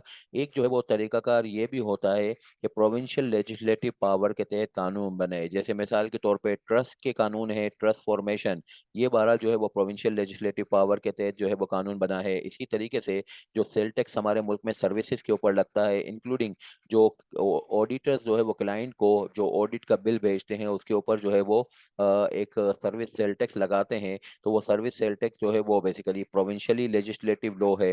तो कौन सा कानून कौन सी गवर्नमेंट बनाएगी, ये बहरहाल कॉन्स्टिट्यूशन में फैसला होगा। हमारे सिलेबस में CFEP 2 के सिलेबस में जितने भी जो है वो बहरहाल हमारे लॉज हैं, बहरहाल लॉ की भरमार है, पूरी दुकान है। तो उसके ऊपर हर लॉ जो है वो फेडरल गवर्नमेंट का बनाया हुआ कानून है। तो अंडर द कॉन्स्टिट्यूशन जो है वो फेडरल गवर्नमेंट की कौन कौन से कानून बनाएगी ये लिखा हुआ है। इसको प्रैक्टिकल लाइफ में कहते हैं FLP, फेडरल लेजिस्लेटिव पावर। और प्रोविंशियल गवर्नमेंट कौन कौन से कानून बनाएगी, इसको कहते हैं प्रोविंशियल लेजिस्लेटिव पावर। और ये सब्जेक्ट्स कहाँ पे डिफाइन है कि कौन सी गवर्नमेंट कौन से कानून, ये कॉन्स्टिट्यूशन के अंदर लिखा हुआ है।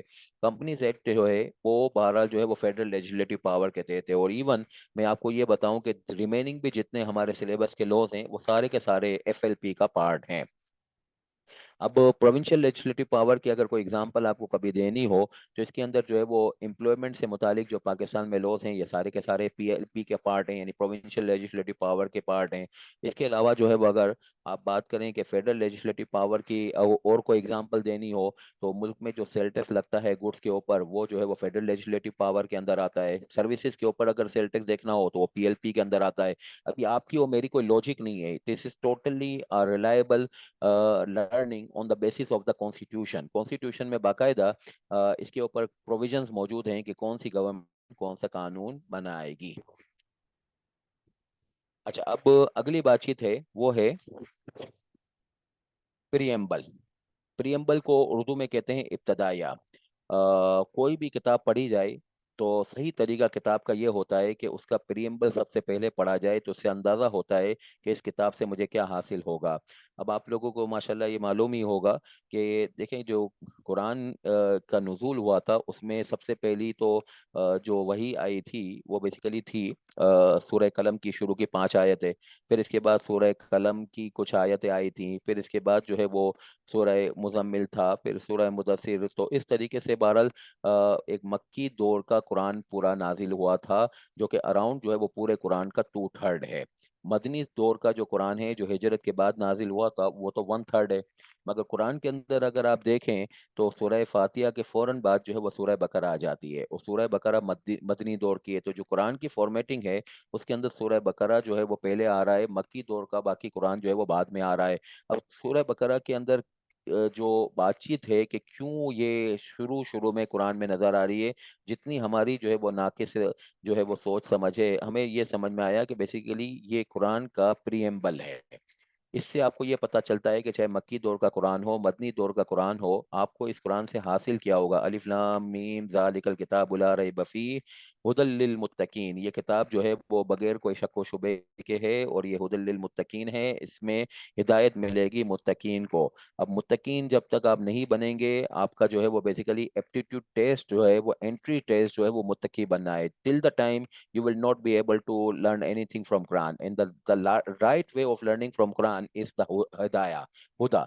जस्ट इसमें साइंस भी है, फिक्शन भी है, पॉलिटिक्स भी है, डीलिंग्स भी है, इखलाकियात भी है। मगर इन सारी चीज़ों का हुसूल जो है वो बहरहाल जो है वो बेमानी हो जाता है जब कुरान का जो है वो मेन मकसद जो हिदायत है वो हासिल ना हो। तो हिदायत जो है वो उसके हासिल करने के लिए ज़रूरी है कि कुरान के अंदर दाखिला लेना हो तो सबसे पहले मुत्तकी बनना चाहिए। बहरहाल वो एक अलग डिस्कशन है कि मुत्तकी कैसे बनते हैं, but for the time being बात को अगर यहीं तक रखें तो कुरान का प्रियम्बल जो है वो ये है कि भाई कुरान से हिदायत मिलती है और उनको मिलती है जो मुत्तकी होते हैं। तो इसी तरीके से कोई भी किताब पढ़ी जाए तो आपको जो है वो ज़रूर इसका प्रियम्बल पहले देखना चाहिए। अक्सर व बेशतर किसी बुक स्टॉल पे जाइए तो वहाँ पे कुछ अंकल टाइप के जो लोग होते हैं, सीनियर लोग होते हैं, वो एक छोटा सा स्टूल रख के वो देख रहे होते हैं कि भाई इसके पहले पेज पे क्या लिखा हुआ है, इसका प्रियम्बल में क्या लिखा हुआ है। उसकी बेस पे फिर वो किताब अपनी बास्केट में डालते हैं और उसको बाय करते हैं। तो इसी तरीके से हमें कोई भी लॉ पढ़ना हो हमारी जिंदगी के अंदर, तो हमें सबसे पहले उसका प्रियम्बल देखना चाहिए। कंपनीज एक्ट का जो प्रियम्बल है वो ये कहता है, ये इब्तदाया ये कहता है कि भाई ये एक एक्ट है। एक्ट का मतलब ये हुआ कि ये पार्लियामेंट से मंजूर शुदा है, यानी कि वही कि भाई ये डेमोक्रेटिक लॉ है, यानी कि ये जो है वो नेशनल असेंबली और सेनेट और प्रेसिडेंट साहब से मंजूर शुदा है। और इसका मकसद क्या था? इसका मकसद ये था कि हम रिफॉर्म करना चाहते हैं और री इनेक्ट करना चाहते हैं। रिफॉर्म का मतलब हुआ कि नया करना चाहते हैं, और री इनेक्ट करना चाहते हैं क्या मतलब कि जो है वो कुछ चीज़ों को हम कॉपी पेस्ट कर लेंगे। रिफॉर्म का मतलब नया कर देंगे। द लॉ का क्या मतलब हुआ? जब कंपनीज एक्ट 2017 आया, तो इससे पहले का जो लॉ अप्लीकेबल था वो कंपनीज ऑर्डिनेंस 1984 था। मैंने आपसे अर्ज की अभी कि बीच में एक वो भी आया था 2016 का कानून, मगर वो तो 12 खत्म हो गया था अगस्त 2016 में। तो बेसिकली कंपनीज ऑर्डिनेंस 1984 रिपील हुआ है कंपनीज एक्ट 2017 के तहत। तो यहाँ पे द लॉ से मुराद है कि हमारे पिछले वाला कानून जिसको हम रिपील कर रहे हैं, तो उसके अंदर हमने रिपीलिंग अफेक्ट इसलिए डाला है कि वो पुराना हो गया था, हमें इसको नया करना था। मगर पूरा हमने नया नहीं किया, कुछ चीज़ें हमने वहाँ से कॉपी पेस्ट भी की हैं। तो कम व बेश जो मेजोरिटी ऑफ द सेक्शन है, अराउंड 350 सेक्शंस के अंदर इन्होंने अमेंडमेंट्स की थी, जब कंपनीज ऑर्डिनेंस 1984 को इन्होंने मतरूक किया, रिपील किया, तो उस रिपीलिंग के वक्त जो है वो 350 सेक्शन में अमेंडमेंट करके उसको नया किया था। बाकी जो है वो तकरीबन 150 के करीब सेक्शंस को कॉपी पेस्ट भी किया था। तो हमने पुराने कानून को नया किया, उसमें से कुछ कॉपी पेस्ट भी किया, और कंपनीज के मुतालिक ये कानून है, और इसके ऊपर जो है वो बाज़ औक़ात कंपनीज को भी डिस्कस करेंगे और कंपनी से कनेक्टेड मैटर्स को भी डिस्कस करेंगे। और कंपनी से जो कनेक्टेड मैटर्स हैं उसमें आपको मिलेगा कि भाई जो है वो बाज़ औक़ात ऑडिटर से मुतालिक भी बातें हो जाएंगी कि ऑडिटर्स की क्वालिफिकेशन क्या है, एलिजिबिलिटी क्या है। बाज़ औक़ात डायरेक्टर से मुतालिक भी बातचीत मिलेगी, बाज़ औक़ात कंपनी सेक्रेटरी सीएफओ से मुतालिक भी बातचीत मिलेगी। तो बहरहाल मुख्तलिफ जो है वो कनेक्टेड टॉपिक से मुतालिक भी बातचीत होगी। अब यहाँ पे ये बातचीत कि भाई ये जो कंपनी है ये कौन है, इसकी तारीफ क्या है। वही मैंने आपको कहा कि भाई कंपनी होगी तो बहरहाल कंपनीज एक्ट पूरा का पूरा अप्लाई होगा। तो कंपनी कौन सी है, कंपनी का मतलब ये हुआ कि या तो वो कंपनीज एक्ट के तहत बनी हुई होगी, यानी कि कंपनीज एक्ट 2017 के तहत, या वो कंपनी लॉ के तहत बनी हुई होगी। अब कंपनी लॉ से मुराद क्या है, वो वाले लॉ जो आज रिपील हो चुके हैं, यानी कि 1913 के तहत बनी हुई, या 1984 के तहत, या 2016 के तहत। बस ये हमारे मुल्क की कॉर्पोरेट लॉ की हिस्ट्री है। टोटल 4 लॉ आ चुके हैं, उसमें से जो है वो एक तो एडोप्टेड था, बाकी सेल्फ मेड 3 थे, 1984, 2016 और 2017 का। 16 का बस 4 महीने का शॉर्ट लिव जो है वो लो था। बाकी अदरवाइज जो है इन्होंने बहरहाल हुकूमत की है 1984 ने और 2017 ने। ये सारे मिला जुला के हमारे मुल्क में कहलाते हैं कंपनी लॉ।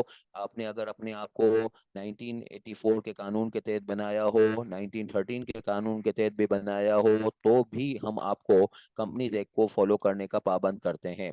ये नहीं बोलिएगा कि हम पुराने कानून के तहत बने हुए हैं। जब कलाम पाक आया तो वो कलाम पाक बिल्कुल बिल्कुल जो है उन लोगों के ऊपर भी अप्लीकेबल था जो बाद में पैदा हुए और जो इससे पहले पैदा हो चुके थे और वहां पे मौजूद थे, और वही बाद में 12 लोग साहबा कहलाए, और उन लोगों के ऊपर भी वो अप्लीकेबल था। तो पुराने लोगों के ऊपर भी अप्लीकेबल होगा, नए लोगों के ऊपर भी अप्लीकेबल होगा। आज कोई ये आर्ग्यूमेंट लेके ना आए कि हम तो 1913 का लॉ फॉलो करेंगे, 1980। अब भाई क्या क्यों फॉलो करेंगे पुराने, हम तो बने उसके तहत थे, ठीक है बने उसके तहत थे, मगर नए कानून ने आते वक्त सबको कह दिया कि बस आप खत्म, और आप जो है वो कंपनीज एक्ट को फॉलो कीजिएगा। तो ये बेसिकली जो है कंपनीज एक्ट का प्रीएम्बल है। Companies act is providing you the guiding over the situation के every company in Pakistan which is either under the companies act और अंडर द ओल्ड लॉ, उसको कंपनीज एक्ट को जो है वो बिल्कुल ऐसे ही फॉलो करना है जो वैसी कानून के तहत जो है वो बहरहाल पैदा हुए हों। अच्छा, अब अगली बात, पाकिस्तान में कोई कंपनी बनेगी, या तो वो मैंने बताया कि 3 तरीकों से बन सकती है। या तो वो बनेगी पार्लियामेंट के कोई अलग से कानून से, लाइक जो है वो एनबीपी एक्ट बताया, एसबीपी का एक्ट बताया, लाइक जो है वो मैंने स्टेट लाइफ इंश्योरेंस कॉरपोरेशन का एक्ट बताया। या फिर ये वो बनेगी फॉरेन लॉ के तहत, या फिर ये वो बनेगी जो है वो कंपनीज एक्ट के तहत। बनने का इसके अलावा कोई और कानून नहीं है। बैंकिंग ऑर्डिनेंस हमारे मुल्क में है, उसमें बैंक बनती नहीं है। इंश्योरेंस ऑर्डिनेंस हमारे मुल्क में है, उसमें इंश्योरेंस कंपनी बनती नहीं है। सीडीसी एक्ट है, उसके अंदर सीडीसी एक्ट के अंदर सीडीसी बनती नहीं है। मुदारबा कंपनीज एक्ट ऑर्डिनेंस 1980 है, उसके अंदर मुदारबा कंपनी बनती नहीं है। कंपनी अगर बनेगी तो इन 3 कानूनों के अलावा कहीं नहीं बनेगी, या तो कंपनीज एक्ट के तहत बनेगी, या जो है वो स्पेशल इनेकमेंट के तहत बनेगी, या फिर एक फॉरेन लॉ के तहत बनेगी। इनके 3 के अलावा और कोई रास्ता नहीं है पाकिस्तान में कंपनी बनाने का। मगर ये कि चलने से मुतालिक जिसको हम कहते हैं गवर्निंग, चलने से मुतालिक जो है वो पूरी दुकान है कानूनों की। अब जैसे बैंक है, तो बैंक का एक बैंकिंग ऑर्डिनेंस है, तो उस बैंकिंग ऑर्डिनेंस का जो है वो क्या स्टेटस है, वो गवर्निंग स्टेटस है। इसी तरीके से इंश्योरेंस ऑर्डिनेंस का क्या स्टेटस है, वो गवर्निंग स्टेटस है। इसी तरीके से सीडीसी एक्ट का क्या है, वो गवर्निंग स्टेटस है।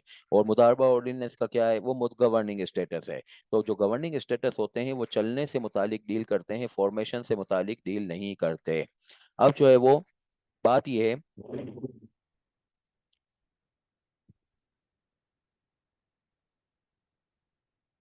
कि कंपनीज एक्ट 2017 एक बात कहता है, और गवर्निंग स्टेटस इंस्टीट्यूट अलग बात कहते हैं। मिसाल के तौर पे अगर जो है वो बैंकिंग ऑर्डिनेंस की बात करें तो वो कहता है कि 3 महीने में एजीएम कराए। और जो है वो अगर हम बात करें कि भाई जो है वो कंपनीज एक्ट की बातचीत, तो उसमें लिखा हुआ है 120 डेज के अंदर एजीएम कराएं। तो 120 डेज फॉलो होगा कि बैंकिंग ऑर्डिनेंस फॉलो होगा। तो कंपनीज एक्ट ने सेक्शन 505 में ये बात की है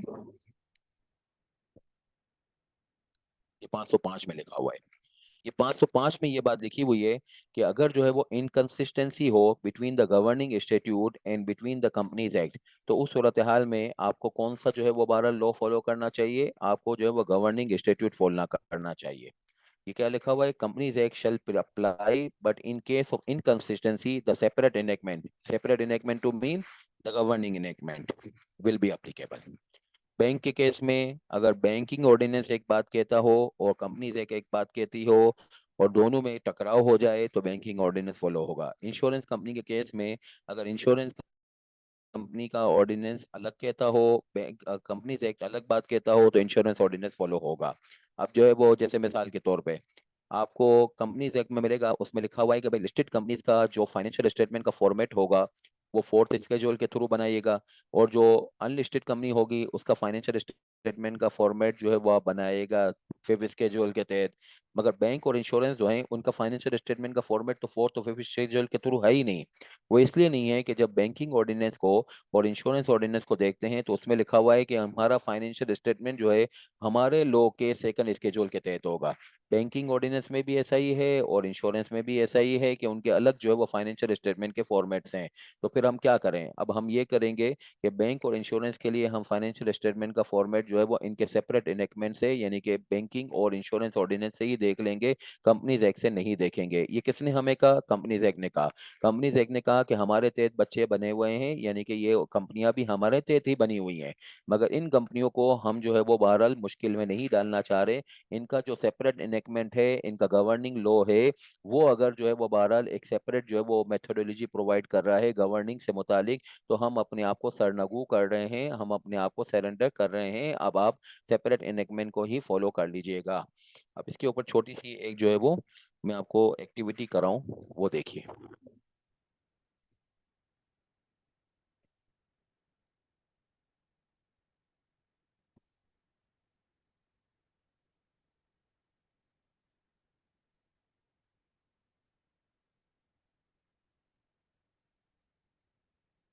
ये है इस बात के ऊपर, ये सेक्शन नंबर 505 के तहत है, ठीक है ना, ये एक्टिविटी सेक्शन नंबर 505 के तहत है। और ये कहता है कि अगर कॉन्ट्राडिक्शन हो between the companies act and separate law, तो गवर्निंग के इशू के ऊपर आपको फिर सेपरेट लॉ को फॉलो कर लेना चाहिए, कंपनीज एक्ट को छोड़ दीजिएगा।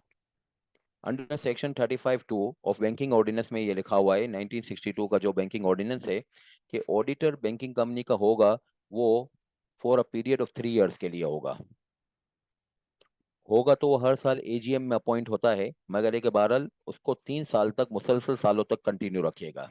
और इसको 3 मुसलसल सालों से पहले अगर जो है वो आप रिमूव करना चाह रहे हैं, यानी कि फॉर एग्जांपल आप 2 एजीएम के बाद थर्ड एजीएम में इसको रिन्यू नहीं करना चाह रहे, तो इसके ऊपर फिर स्टेट बैंक की अप्रूवल ले लीजिए। ये नहीं कह रहे कि तीसरे साल के लिए भी जरूर जरूर रखिएगा, कह रहे हैं कि भाई जो है वो तीसरे साल में नहीं रखना चाह रहे तो स्टेट बैंक की अप्रूवल ले लीजिएगा। कंपनीज एक्ट में तो ये नहीं लिखा हुआ कि भाई किसी ऑडिटर को 3 साल के लिए रिटेन कीजिएगा। वो तो कहता है कि हर साल आप चेंज करते रहें, आपकी मर्जी है। 3 मुसलसल सालों तक सेम ऑडिटर को कंटिन्यू रखना, ये जो है वो बहरहाल कंपनीज एक्ट का तो मिजाज नहीं है। अब इसी तरीके से सेक्शन नंबर 36 बैंकिंग ऑर्डिनेंस में लिखा हुआ है कि भाई आपको annual audited financial statement bank के जो है एजीएम में जो पेश करने हैं वो 3 महीने के अंदर अंदर पेश करने हैं, 3 मंथ्स के अंदर अंदर। ठीक है ना। और कंपनीज एक्ट में ये लिखा हुआ है कि आपको 120 दिनों के अंदर अंदर एजीएम के अंदर पेश करना है। एजीएम आपको आइडिया होगा, मेंबर्स की सालाना इज्तिमा, सालाना मीटिंग। अब कंफ्यूज हैं कि भाई जो है वो 3 साल के लिए सेम ऑडिटर को रिपीट करते रहना है, कंपनीज एक्ट में तो नहीं लिखा हुआ, तो आप क्या करें। दूसरी बात कि भाई जो है वो 120 डेज को फॉलो कर लेते हैं, 3 महीने को फॉलो नहीं करते। नहीं नहीं नहीं नहीं, 3 महीनों को फॉलो नहीं करेंगे, 120 डेज को फॉलो करेंगे, तो ये बेसिकली जो है वो बैंकिंग ऑर्डिनेंस की नॉन कंप्लाइंस हो जाएगी। बट बैंकिंग ऑर्डिनेंस अगर किसी जगह पे इनकंसिस्टेंसी प्रोवाइड करता हो, तो फिर कंपनीज एक्ट का भी मिजाज ये है कि उस इनकंसिस्टेंसी वाली बात के अंदर गवर्निंग स्टेट्यूट को फॉलो कर लें। गवर्निंग स्टेट्यूट को फॉलो कर लिया तो ये इटसेल्फ कंपनीज और एक्ट की भी कंप्लाइंस हो जाएगी, इस तरीके से कि 505 में हमें ये ताकीद की गई है कि अगर जो है वो एक गवर्निंग इंस्टीट्यूट के अंदर डिफरेंट बात हो तो उसको फॉलो करना ये बिल्कुल ऐसा ही माना जाएगा जैसे कि कंपनीज ऑर्डिनेंस की कंप्लायंस कर रहे हैं। अब इसका क्वेश्चन ये है, ये दोनों बातें आपको बताई contradictory. In relation to alpha bank limited, company incorporated है कंपनीज एक्ट के तहत, मगर स्टेट बैंक ने इसको लाइसेंस किया है, ठीक है। तो स्टेट बैंक के लाइसेंस की वजह से तो बैंकिंग ऑर्डिनेंस फॉलो कर रहे हैं। अब आपको बोर्ड ऑफ डायरेक्टर्स को ये बताना है कि ये कॉन्ट्राडिक्टरी प्रोविजंस को हम कैसे हैंडल करें। तो इसका आंसर ये होगा, ये ड्राफ्टिंग का थोड़ा तरीका भी देखिएगा।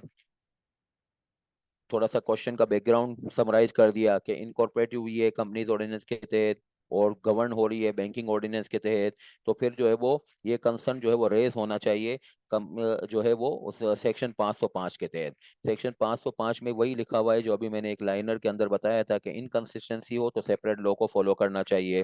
तो सबसे पहले क्वेश्चन का थोड़ा सा बैकग्राउंड, फिर इसके बाद जो है वो स्टेटमेंट ऑफ लॉ, और इसकी बात पे जो है वो आपने फिर अल्टीमेटली अपने आंसर को कंक्लूड कर लेना है।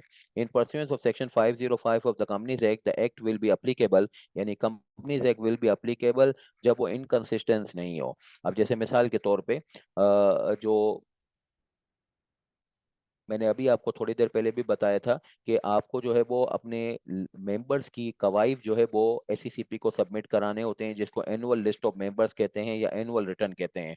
बैंकिंग ऑर्डिनेंस में इसके बारे में कुछ लिखा ही नहीं हुआ, तो इस चीज़ के लिए आप बिल्कुल कंपनीज एक्ट को जो है वो फॉलो कर लें, क्योंकि इसमें कंपनीज एक्ट को फॉलो करने के नतीजे में बैंकिंग ऑर्डिनेंस की तजलील नहीं हो रही है, कोई जो है वो नॉन कंप्लाइंस नहीं हो रही है। अब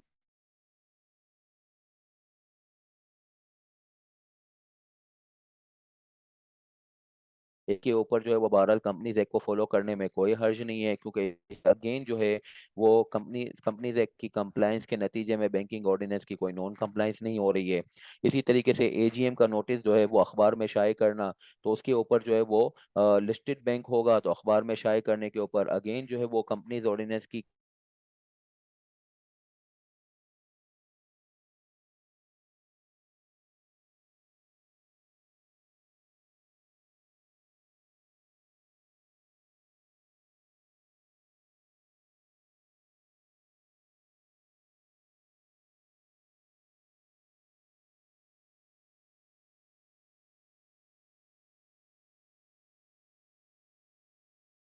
बैंकिंग ऑर्डिनेंस से।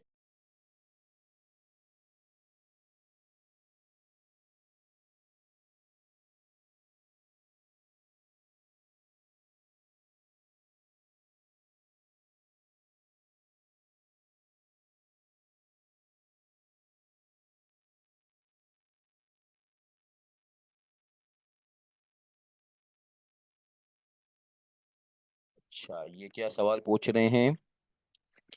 सलाम वालेकुम अस्सलाम वापसी सिद्दीकी, फॉरेन बैंक ब्रांच क्या फॉलो करेंगे, बैंकिंग ऑर्डिनेंस या कंपनीज एक्ट? मैंने अभी आपसे अर्ज की कि फॉरेन ब्रांचेस तो जो हैं वैसे भी जी अनी गुजर, मैं आपको कर देता हूँ, पहले मैं वहाब साहब का सवाल का जवाब दे दूँ। फॉरेन बैंक के बैंक के केस में ये पूछ रहे हैं कि ब्रांचेस जो है वो लाइक सिटी बैंक है, तो सिटी बैंक के कोई भी फॉरेन कंपनी के पाकिस्तान में ब्रांच होती है अब्दुल वहाब, तो वो आपको मालूम है कि वो तो लिमिटेड सेक्शंस फॉलो करते हैं, 17 सेक्शंस। बहरहाल बैंकिंग ऑर्डिनेंस में जब इसको जाके देखा जाता है तो उन्होंने कोई ये नहीं कहा कि आप ब्रांच हो तो कम फॉलो करना बैंकिंग ऑर्डिनेंस तो उसको फॉलो पूरा करना पड़ेगा। और कंपनीज एक्ट की अगर कोई कंप्लायंस करने जाएंगे इस वाली ब्रांच के ऊपर फॉरेन बैंक की, वो to the extent of 17 section follow होगा, पूरा लॉ फॉलो नहीं होगा। ठीक है अब्दुल वहाब?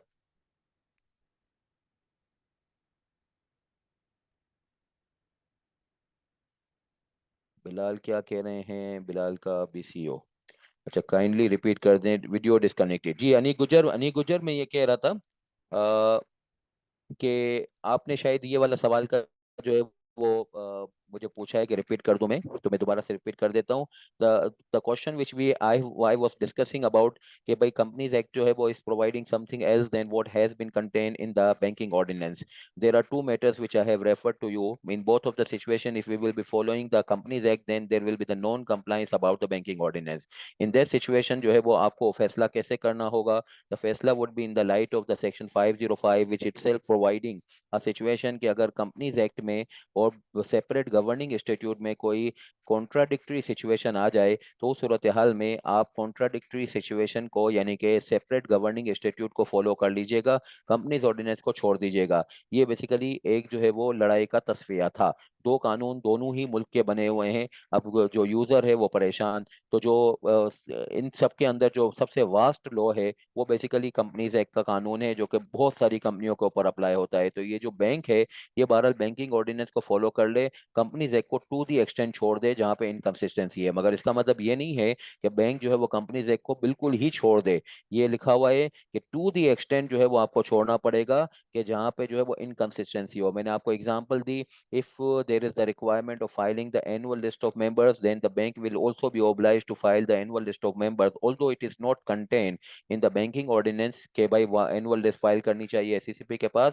मगर कंपनीज ऑर्डिनेंस की कंपनीज एक्ट की कंप्लायंस में वो फाइल कर रहे होंगे, क्योंकि यहाँ पे कंप्लायंस के ऊपर कंपनीज एक्ट की कंप्लायंस के ऊपर कोई कॉन्ट्राडिक्टरी सिचुएशन नहीं है. In the same way when there will be the AGM of banking company, तो एजीएम के लिए वो न्यूज़पेपर में अनाउंसमेंट करते हैं. हालांकि जो है वो इसकी तो जो है वो कहीं बैंकिंग ऑर्डिनेंस में बात नहीं लिखी हुई, वो इसलिए जो है वो कर रहे होते हैं कि यहाँ पे कंपनीज एक्ट की कंप्लायंस के ऊपर बैंकिंग ऑर्डिनेंस की कोई तजलील नहीं हो रही है. तो to the extend companies act आपके ऊपर अप्लीकेबल होगा जहां पे टकराव ना हो. बाकी अदरवाइज जो है तो आप समझ लीजिए कि आपकी जिंदगी के दो कानून हैं. सेपरेट गवर्निंग इंस्टीट्यूट भी है, बैंक कहती है बैंकिंग ऑर्डिनेंस भी फॉलो करें, कंपनीज एक्ट भी फॉलो करें. इंश्योरेंस कहती है इंश्योरेंस ऑर्डिनेंस भी फॉलो करें, बैंक भी फॉलो करें. मुदारबा कहती है मुदारबा ऑर्डिनेंस भी फॉलो करें, कंपनीज एक्ट भी फॉलो करें. तो ये जो है वो फिर दोनों में अगर टकराव हो जाए तो फिर सेपरेट गवर्निंग इंस्टीट्यूट प्रिवेल करेगा, और अगर टकराव ना हो तो फिर जो भी जो है वो कंप्लाइंस दोनों के हैं वो अपने अपने साथ साथ अप्लाई कीजिएगा. बस आपकी जिंदगी के दो कानून हैं. आप चूंकि ऐसी कंपनी है जिसको स्पेशलाइज कंपनी पाकिस्तान में कहा जाता है, जिसके ऊपर स्पेशलाइज फाइनेंशियल स्टेटमेंट भी बनते हैं, उसके ऑडिटर्स भी स्पेशलाइज होते हैं, पैनल ऑडिटर्स होते हैं, तो इनको बहरहाल जो है वो दो दो किताबों के अंदर अपनी जिंदगी को परखना पड़ेगा. टू दी एक्सटेंट जहाँ पे इनकंसिस्टेंसी हो वहां पे बस कंपनी एक्ट को छोड़ दीजिएगा. बाकी अदरवाइज आपके लिए जो है वो दो दो किताबें हैं. ठीक है अनिक, आपको क्लियर हो गया होगा मेरे ख्याल है.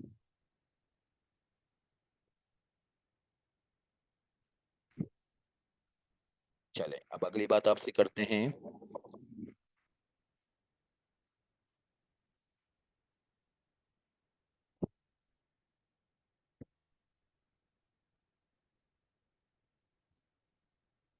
अच्छा, अब मैं थोड़ी सी एक आपको ये इलस्ट्रेशन करके दूं.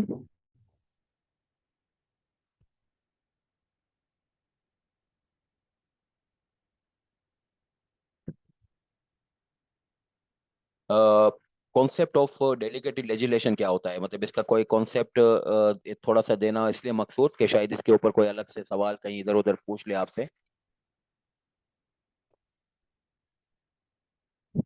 इसको हम ऐसे बयान कर दें ब्रीफली कि लेजिस्लेटर यानी कि बेसिकली पार्लियामेंट ने कंपनीज एक्ट बनाया हुआ है, मगर जो सेक्शन 510 और 512 के तहत जो डॉक्यूमेंट आते हैं, जिसको मैंने आपको कहा स्टेचुटरी इंस्ट्रूमेंट्स, ये एससीसीपी बनाती है.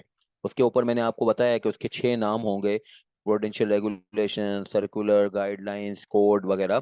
तो ये जो डॉक्यूमेंट्स होंगे ये एससीसीपी बनाती है. और ये एससीसीपी को अथॉरिटी किसने दी? ये बेसिकली पार्लियामेंट ने दी. किस सेक्शंस के तहत दी? इन्हीं दो सेक्शंस के तहत, 510 और 512 के तहत.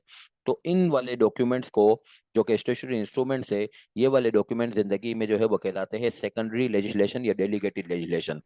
जो प्राइमरी लेजिस्लेशन है जिसके तहत कानून का जो है वो बेसिकली कॉन्सेप्चुअल फ्रेमवर्क डिजाइन हुआ या बहरहाल मम्बा जो है वो बेसिकली जाहिर हुआ, वो हुआ प्राइमरी लेजिस्लेशन या कंपनीज एक्ट. और उसके अंदर ये दो सेक्शन जो है इस सीसीपी को इतना एम्पावर कर देते हैं कि वो इतने सारे और डॉक्यूमेंट जिसका नाम है स्टेशनरी इंस्ट्रूमेंट वो भी जारी कर दे. तो जो प्राइमरी लेजिस्लेशन है this is the main law, in the supporting documents जिसको स्टेशनरी इंस्ट्रूमेंट्स कहा जाता है उसको कहा जाता है सेकेंडरी लेजिस्लेशन या डेलीगेटेड लेजिस्लेशन. अच्छा, थोड़ी-सी और बातचीत मैं आपसे करूँ, एक और जो है वो आज की डिस्कशन के ऊपर छोटी-सी इलस्ट्रेशन, वो ये है कि पाकिस्तान में जो मैंने आपको कहा कि जो 3 टाइप के कॉरपोरेट स्टेटस हैं, या तो वो फॉरेन कंपनी की ब्रांच होगी, या फिर है कि वो कोई सेपरेट लॉ के तहत बनी हुई बॉडी कॉरपोरेट होगी, या फिर है कि वो कंपनीज एक्ट के तहत बनी हुई कंपनी होगी। इन सबको मिला जुला के बॉडी कॉरपोरेट कहा जाता है। ये है पाकिस्तान का कॉरपोरेट सेक्टर, जो 3 मुख्तलिफ किताबों से बन के आया है। अब इसके अंदर जो है वो, जैसे मैं बात कर रहा हूँ यूनिलीवर पाकिस्तान की, यूनिलीवर जो है वो कंपनी लॉ के तहत बनी हुई है। अब कंपनी लॉ के तहत बनी हुई है, क्या मतलब? इन चार में से किसी एक किताब के तहत बनी होगी। यही पाकिस्तान में कॉर्पोरेट लॉ की हिस्ट्री है। Companies act 1913, companies ordinance 1984, companies ordinance 2016, या कंपनीज एक्ट 2017। इसके ऊपर कितना लॉ अप्लाई होगा? पूरा लॉ अप्लाई होगा। एफबीआर, ये भी बॉडी कॉर्पोरेट है, ये भी कॉर्पोरेट एंटिटी है, मगर ये एफबीआर एक्ट के तहत बनी हुई है। अब ये एफबीआर एक्ट के तहत बनी हुई है, तो इसका जो है वो नाम होगा भाई, इसका मेथड ऑफ फॉर्मेशन होगा कि ये बॉडी कॉर्पोरेट डिक्लेयर हुई है स्पेशल एनएक्टमेंट के तहत। इसके ऊपर कंपनीज एक्ट बिल्कुल भी अप्लाई नहीं होगा। कोई एफबीआर का ऑडिट करने पहुंच गया तो उसके ऊपर कंपनीज एक्ट बिल्कुल अप्लाई नहीं होगा। Because of the reason apply नहीं होगा कि ये कंपनीज एक्ट के तहत नहीं बनी हुई। तो आपने तो कहा था कि स्पेशल एनएक्टमेंट के तहत बनती है, उसके ऊपर भी अप्लाई होता। जब वो अप्लाई होगा कि जब वो उसकी सिक्योरिटी लिस्टेड हो। एफबीआर की कौन सी सिक्योरिटी लिस्टेड है? एफबीआर की सरमाया जो है वो गवर्नमेंट का सरमाया है। इसके अंदर कोई अवाम का सरमाया नहीं है कि इन्होंने अपनी सिक्योरिटी को लिस्ट करवाया हो। The same fashion in the matter is applicable for SCCP. SCCP भी स्पेशल एनएक्टमेंट एससीसीपी एक्ट के तहत बनी हुई है। ये भी बॉडी कॉर्पोरेट है, मगर इसको भी बहरहाल हम कंपनीज एक्ट के तहत नहीं परखेंगे, इस वजह से कि भाई ये तो जो है वो स्पेशल एनएक्टमेंट के तहत बनी हुई है और इसकी सिक्योरिटीज लिस्टेड नहीं है। स्टेट लाइफ इंश्योरेंस को देख लीजिए, ये भी स्पेशल एनेकमेंट के तहत बनी हुई है, और इसके ऊपर भी हम कंपनी से अप्लाई नहीं करेंगे क्योंकि ये इसकी सिक्योरिटी लिस्टेड नहीं है। अब पीएनएसी देखिए, पीएनएसी के केस में खास बात यह है कि ये लिस्टेड है।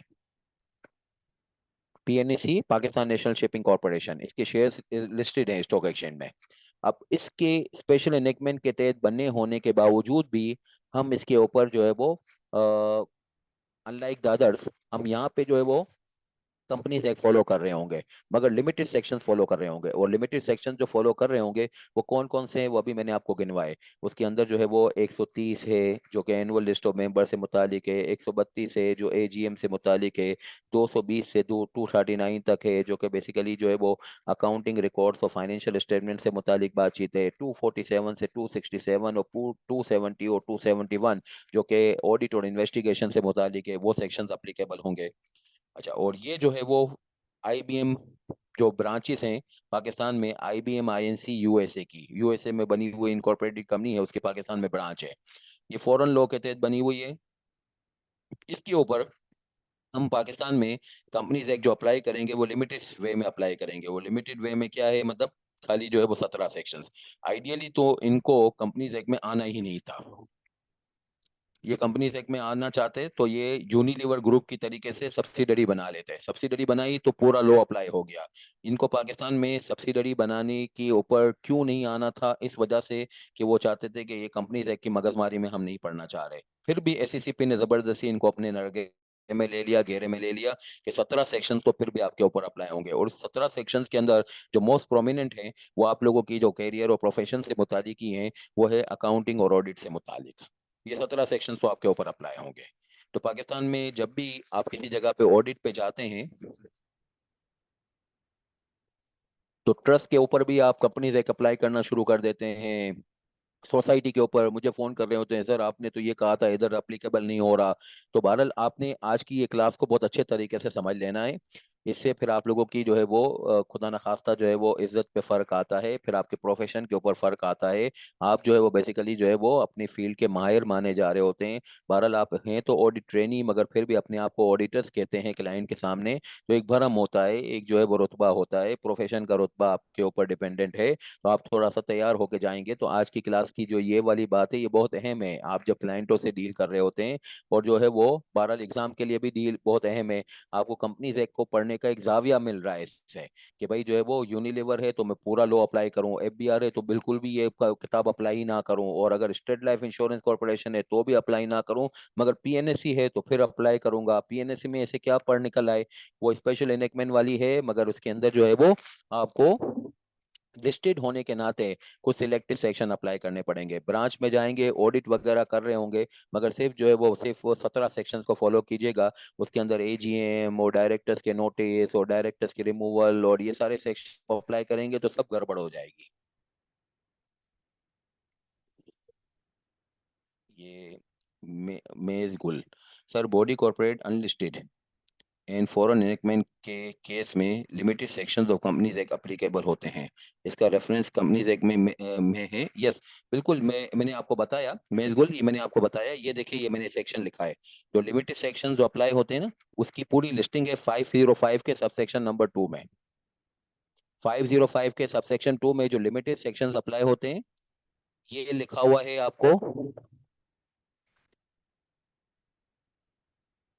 पूरी लिस्टिंग लिखी हुई है बॉडी कॉर्पोरेट के केस में। और ये जो फॉरेन कंपनी के केस में आपको जो लिमिटेड सेक्शन में बता रहा हूँ, 434 से 450 तक, ये सेक्शन 434 में लिखा हुआ है।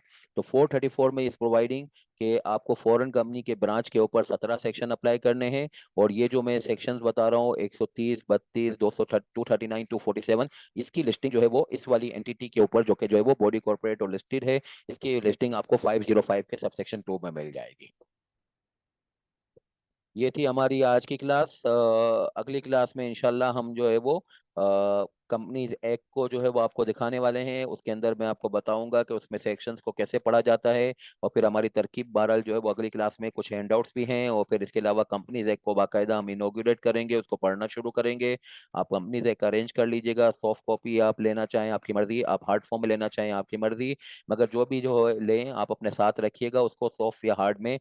उसके ऊपर मैं कुछ नोटिंग वगैरह करा रहा होता हूँ, वो आप साथ साथ नोट करेंगे तो आपकी दिलचस्पी कायम होगी। जितनी अपनी किताब को रंगीन करेंगे सॉफ्ट फॉर्म में या हार्ड फॉर्म में, या पोस्ट इट वगैरह उसके ऊपर लगाएंगे, स्टिकी नोट्स लगाएंगे अगर सॉफ्ट फॉर्म में, तो उसके ऊपर आपकी मानूसियत, आपकी दिलचस्पी बढ़ेगी। इंशाल्लाह आपकी ड्राफ्टिंग भी से इम्प्रूव होगी, आपको कैरियर में भी सपोर्ट मिलेगा, आपको पढ़ाई में भी सपोर्ट मिलेगा। तो साथ में रखिएगा।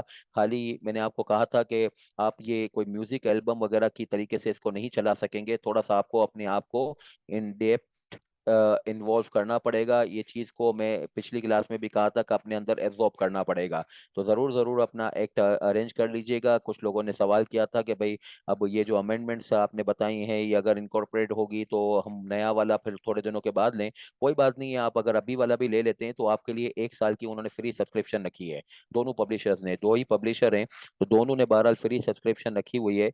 तो उसके ऊपर आप जो है वो इनको कहिएगा कि भाई वो 1 साल की सब्सक्रिप्शन के ऊपर जो है वो फ्री सब्सक्रिप्शन के ऊपर आप अपना डिस्पैच एड्रेस वगैरह दे दीजिएगा, वो आपको डिस्पैच कर देंगे। और आप उनमें पेजेस जो है वो 12 रिप्लेस कर लीजिएगा।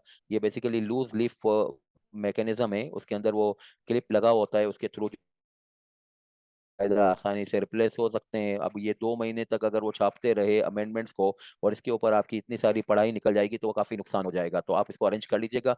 बहरहाल फिर आपकी ये मर्जी है कि आप जो है वो सॉफ्ट फॉर्म में लें, हार्ड फॉर्म में लें, ये आपका अपना अपना फैसला होगा। मगर ये कि जरूर अपने साथ रखिएगा, इससे इंशाल्लाह आपको बहुत बरकत होगी। किसी का कोई सवाल हो तो पूछ लीजिएगा। मेरी तो आज का एजेंडा मुकम्मल हुआ। सर, आप क्या रिकमेंड करते हैं, सॉफ्ट और हार्ड? यार बिलाल, मैंने पिछली क्लास में भी ये बात की थी। मैं असल में हार्ड के ऊपर जो है, हम पुराने दौर के लोग हैं। आप लोगों को अल्लाह ने जो है वो नई चैलेंजेस दिए हुए हैं। हमने अपने दौर में, अल्लाह का शुक्र है, मुझे लगता है कि कुछ ना कुछ तो कर ही लिया है हमने। मगर आप लोगों के पास जो है वो अब नई नई चीज़ें काम करने की हैं, और आपका दौर काफ़ी चैलेंजिंग है। और आपके दौर में माशाल्लाह अल्लाह ने आपकी जो है वो बहुत ज़्यादा जो है वो पजीराई भी रखी है। हम तो जब क्वालिफाई होते थे तो हमें तो इतनी टाइप की रेम्यूनरेशन नहीं मिलती थी जितनी माशाल्लाह आपको मिलती है। आप में से तो कोई बच्चा अगर यूरोप वगैरह चला जाता है, तो हमारे आसपास के जो बच्चे जाते हैं मिलने आते हैं, तो 15-15-18 लाख रुपए की महीने की सैलरी बन जाती है। तो हमने तो कभी दूर दूर तक नहीं सोचा था कि हमें ये जो है वो लेवल की पजीराई मिलेगी। तो माशाल्लाह आप लोगों के लिए अल्लाह ने नए चैलेंजेस रखे हुए हैं। आप जो है वो बहरहाल एक इवॉल्विंग जो है वो बेसिकली जो है वो दौर से गुजर रहे हैं। सनूरी ही मायातिना फिल आफाकी, जिसका अल्लाह ने जो है वो तस्करा भी कुरान में किया हुआ है। नई नई चीज़ें डिस्कवरीज हो रही हैं। तो आप बहरहाल अपनी ताकत को देखिए। मुझे अगर मेरे मुझे को आप फॉलो करना चाहते हैं, तो बहरहाल मैं जो है वो हार्ड फॉर्म में ज़्यादा कंफर्टेबल महसूस करता हूँ। और बहरहाल हार्ड फॉर्म में कोई जाए, सॉफ्ट फॉर्म में जाए, ये साइकोलॉजिकल एक अफेक्ट तो है, वो किसी डॉक्टर से आप ज़्यादा अच्छे तरीके से कंसल्ट कर सकते हैं कि रिटेंशन जो है वो हार्ड फॉर्म में ज़्यादा होती है। चाहे वो कलाम पाक की हो, चाहे जो है वो बेसिकली कोई हदीस की किताब की हो, चाहे मदरसों के स्टूडेंट्स हो, चाहे मेरी क्लास के स्टूडेंट्स हो, चाहे किसी जो है वो नॉवेल को ही इवन पढ़ रहे हो, वो आपको एक फीलर ही नहीं आता जब तक किताब आपके हाथ में नहीं होती है। ये मैं आपको ये बता दूं कि कुरान जो है वो कितनी बड़ी जो है वो बरकत की किताब है। अला बिज़िक्रिल्लाहि तत्मइन्नुल कुलूब। मगर आप इसको मोबाइल फोन पे पढ़ रहे हैं, आप उसको फीलर ही नहीं आ रहा होता है। वो हाथ में जो है वो पढ़े हैं, शायद आपको अगर अरबी नहीं आती, मीनिंग नहीं आएंगे, मगर एक नजर आएगा, आपको महसूस होगा कि मेरे अंदर नूर उतर रहा है, मगर वो स्क्रीन से नहीं उतरता है। तो बहरहाल जो है वो आपकी अपनी अपनी मर्जी है, आपके चैलेंजेस डिफरेंट हैं। और फिर बाज़ औक़ात कुछ लोगों की फाइनेंशियल कंसिडरेशन भी होती हैं कि किताब खरीदने के ऊपर पैसे लगेंगे और वगैरह वगैरह। तो आप अपना अपना हिसाब देख लीजिएगा। बहरहाल मुझे अगर आपने फॉलो किया तो इंशाल्लाह जो है ये हार्ड फॉर्म में लीजिएगा तो उसमें ज्यादा बरकतें होंगी, आप देखिएगा इंशाल्लाह। के रूल्स को रेफर करने होंगे तो लॉ में क्या वर्डिंग लिखेंगे। ये इंशाल्लाह मैं जैन, ये हमारा एक मेन काम है। मैंने आपको कहा था कि बेसिकली स्टूडेंट्स की जो नाकामी हमने माजी में देखी है, ऐसा तो मुझे कोई नहीं मिलता कि वो कहता है कि मुझे फेल होने का फीलर या बहरहाल जो है वो टेस्ट देखना था। सब जो है वो बहरहाल जो है वो पास ही होना चाहते हैं। तो जो फेल होता है वो बहरहाल पढ़ाई भी कर रहा है, सब कुछ है, फिर फेल क्यों हो जाता है, वो डिलीवरी का इशू होता है, डिलीवर नहीं कर पाता। डिलीवर का एग्जाम का क्या मतलब है, कोई वहां पे जो है वो और कोई डिलीवरी का मोड या मेथड नहीं है, बस ये है कि आंसर की ड्राफ्टिंग सही हो जाए। तो किसी रूल को, किसी एसआरओ को, किसी सेक्शन को कैसे रेफर करते हैं, सेक्शन नंबर खाली दे देना चाहिए कि सेक्शन का डिस्क्रिप्शन भी देना चाहिए। आज मैंने थोड़ा सा ब्रीफली आपसे डिस्कस किया कि first of all you should provide some highlights about the question and then you should start with the statement of the law and then on the basis of blending of the law with the highlights of the question you should come up with the conclusion। ये जो मैंने आपसे बातचीत की है, ये बहरहाल जो है एक स्टैंडर्ड फॉर्मेट है। बट इन सम केसेस जो है वो क्वेश्चन लंबा होता है तो कुछ इधर उधर से कुछ और भी करना पड़ता है। तो इंशाल्लाह एक तरीके से आपको सिखाएंगे तो अल्लाह ने चाहा तो आपके ताउन से वो काम जो है वो हो जाएगा। तो आप इसके ऊपर इत्मीनान रखिएगा कि कौन सी चीज़ कैसे लिंक करनी है, कैसे वर्डिंग लिखनी है, तो वो आप जो है वो बेसिकली सीख जाएंगे। थोड़ा कोशिश कीजिएगा कि आप जो है वो अगर आपकी आदत नहीं भी है तो आप जो है वो बेसिकली क्वेश्चन भी करेंगे तो थोड़ा सा जो है वो लो की वर्डिंग के साथ करें। कंफर्टेबल नहीं है तो कोई बात नहीं है, मगर ये कि बहरहाल लो की वर्डिंग के साथ करें तो उससे वो होगा ये कि आपकी जो है वो थोड़ी सी प्रैक्टिस क्लास में भी होनी शुरू हो जाएगी। सवाल करेंगे आप और लो की वर्डिंग के साथ करेंगे, कोई पॉइंट लिखेंगे तो उस सूरत हाल में लो का कोई सेक्शन रेफरेंस भी लिखेंगे, तो उस सूरत हाल में इंस्टेंटली एक जो है वो टीचर से आपकी वो चीज़ की वेरिफिकेशन भी हो जाएगी। तो ये साथ साथ आपका जो है वो बेसिकली एक टेस्ट भी हो जाएगा। तो कोशिश कीजिएगा कि बजाय इसके कि हम जो है वो उर्दू के टेक्स्ट को जो है वो उर्दू के जो टोन है उसको हम अंग्रेजी के जो है वो वर्ड्स के साथ जो है वो अगर हैंडल करेंगे तो ये एग्जाम में बाद औक़ात मुश्किल का बायस बन जाता है। असल में आप मिसाल के तौर पे मैं मेमन हूँ। अब मेमन हूँ तो मेरे जहन में मेमनी सोच आती है, सोच मेरी मेमन की होती है। अब इसको पहले मैं उर्दू में ट्रांसलेट करूँ, फिर इनको इंग्लिश में ट्रांसलेट करूँ, फिर इसके बाद इसको मैं लो में ट्रांसलेट करूँ, तो होता ये है कि वो चीज़ कहाँ की कहाँ निकल जाती है। तो हमें ऐसा बनना है कि हमारे जहन में जो सोच आए वो मेरे दोनों सब्जेक्ट में इस तरीके से आए कि जो कॉर्पोरेट लॉ के स्टूडेंट्स हों तो कॉर्पोरेट लॉ की सोच ही आए, डायरेक्टली मेमन में ना आए। उर्दू में ट्रांसलेट करने की जरूरत ना हो, टेक्स्ट की सोच हो तो टेक्स्ट की जो है वो मेन की तरीके से जो है वो आए। तो law main and text main, ये जो है वो सोच की जो है वो मयार होनी चाहिए। और ये ऐसे होगी कि आप जो है वो बेसिकली जरा भी बात करें लॉ के बारे में तो लॉ की लैंग्वेज में ही करें, तो इंशाल्लाह जो है वो थोड़े दिनों में ये इसके अंदर जो है वो पुख्तगी आ जाएगी। ठीक है जैन, किसी और का कोई सवाल?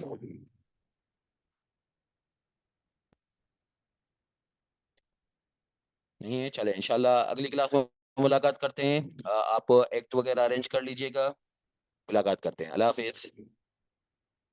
शुक्रिया बिलाल।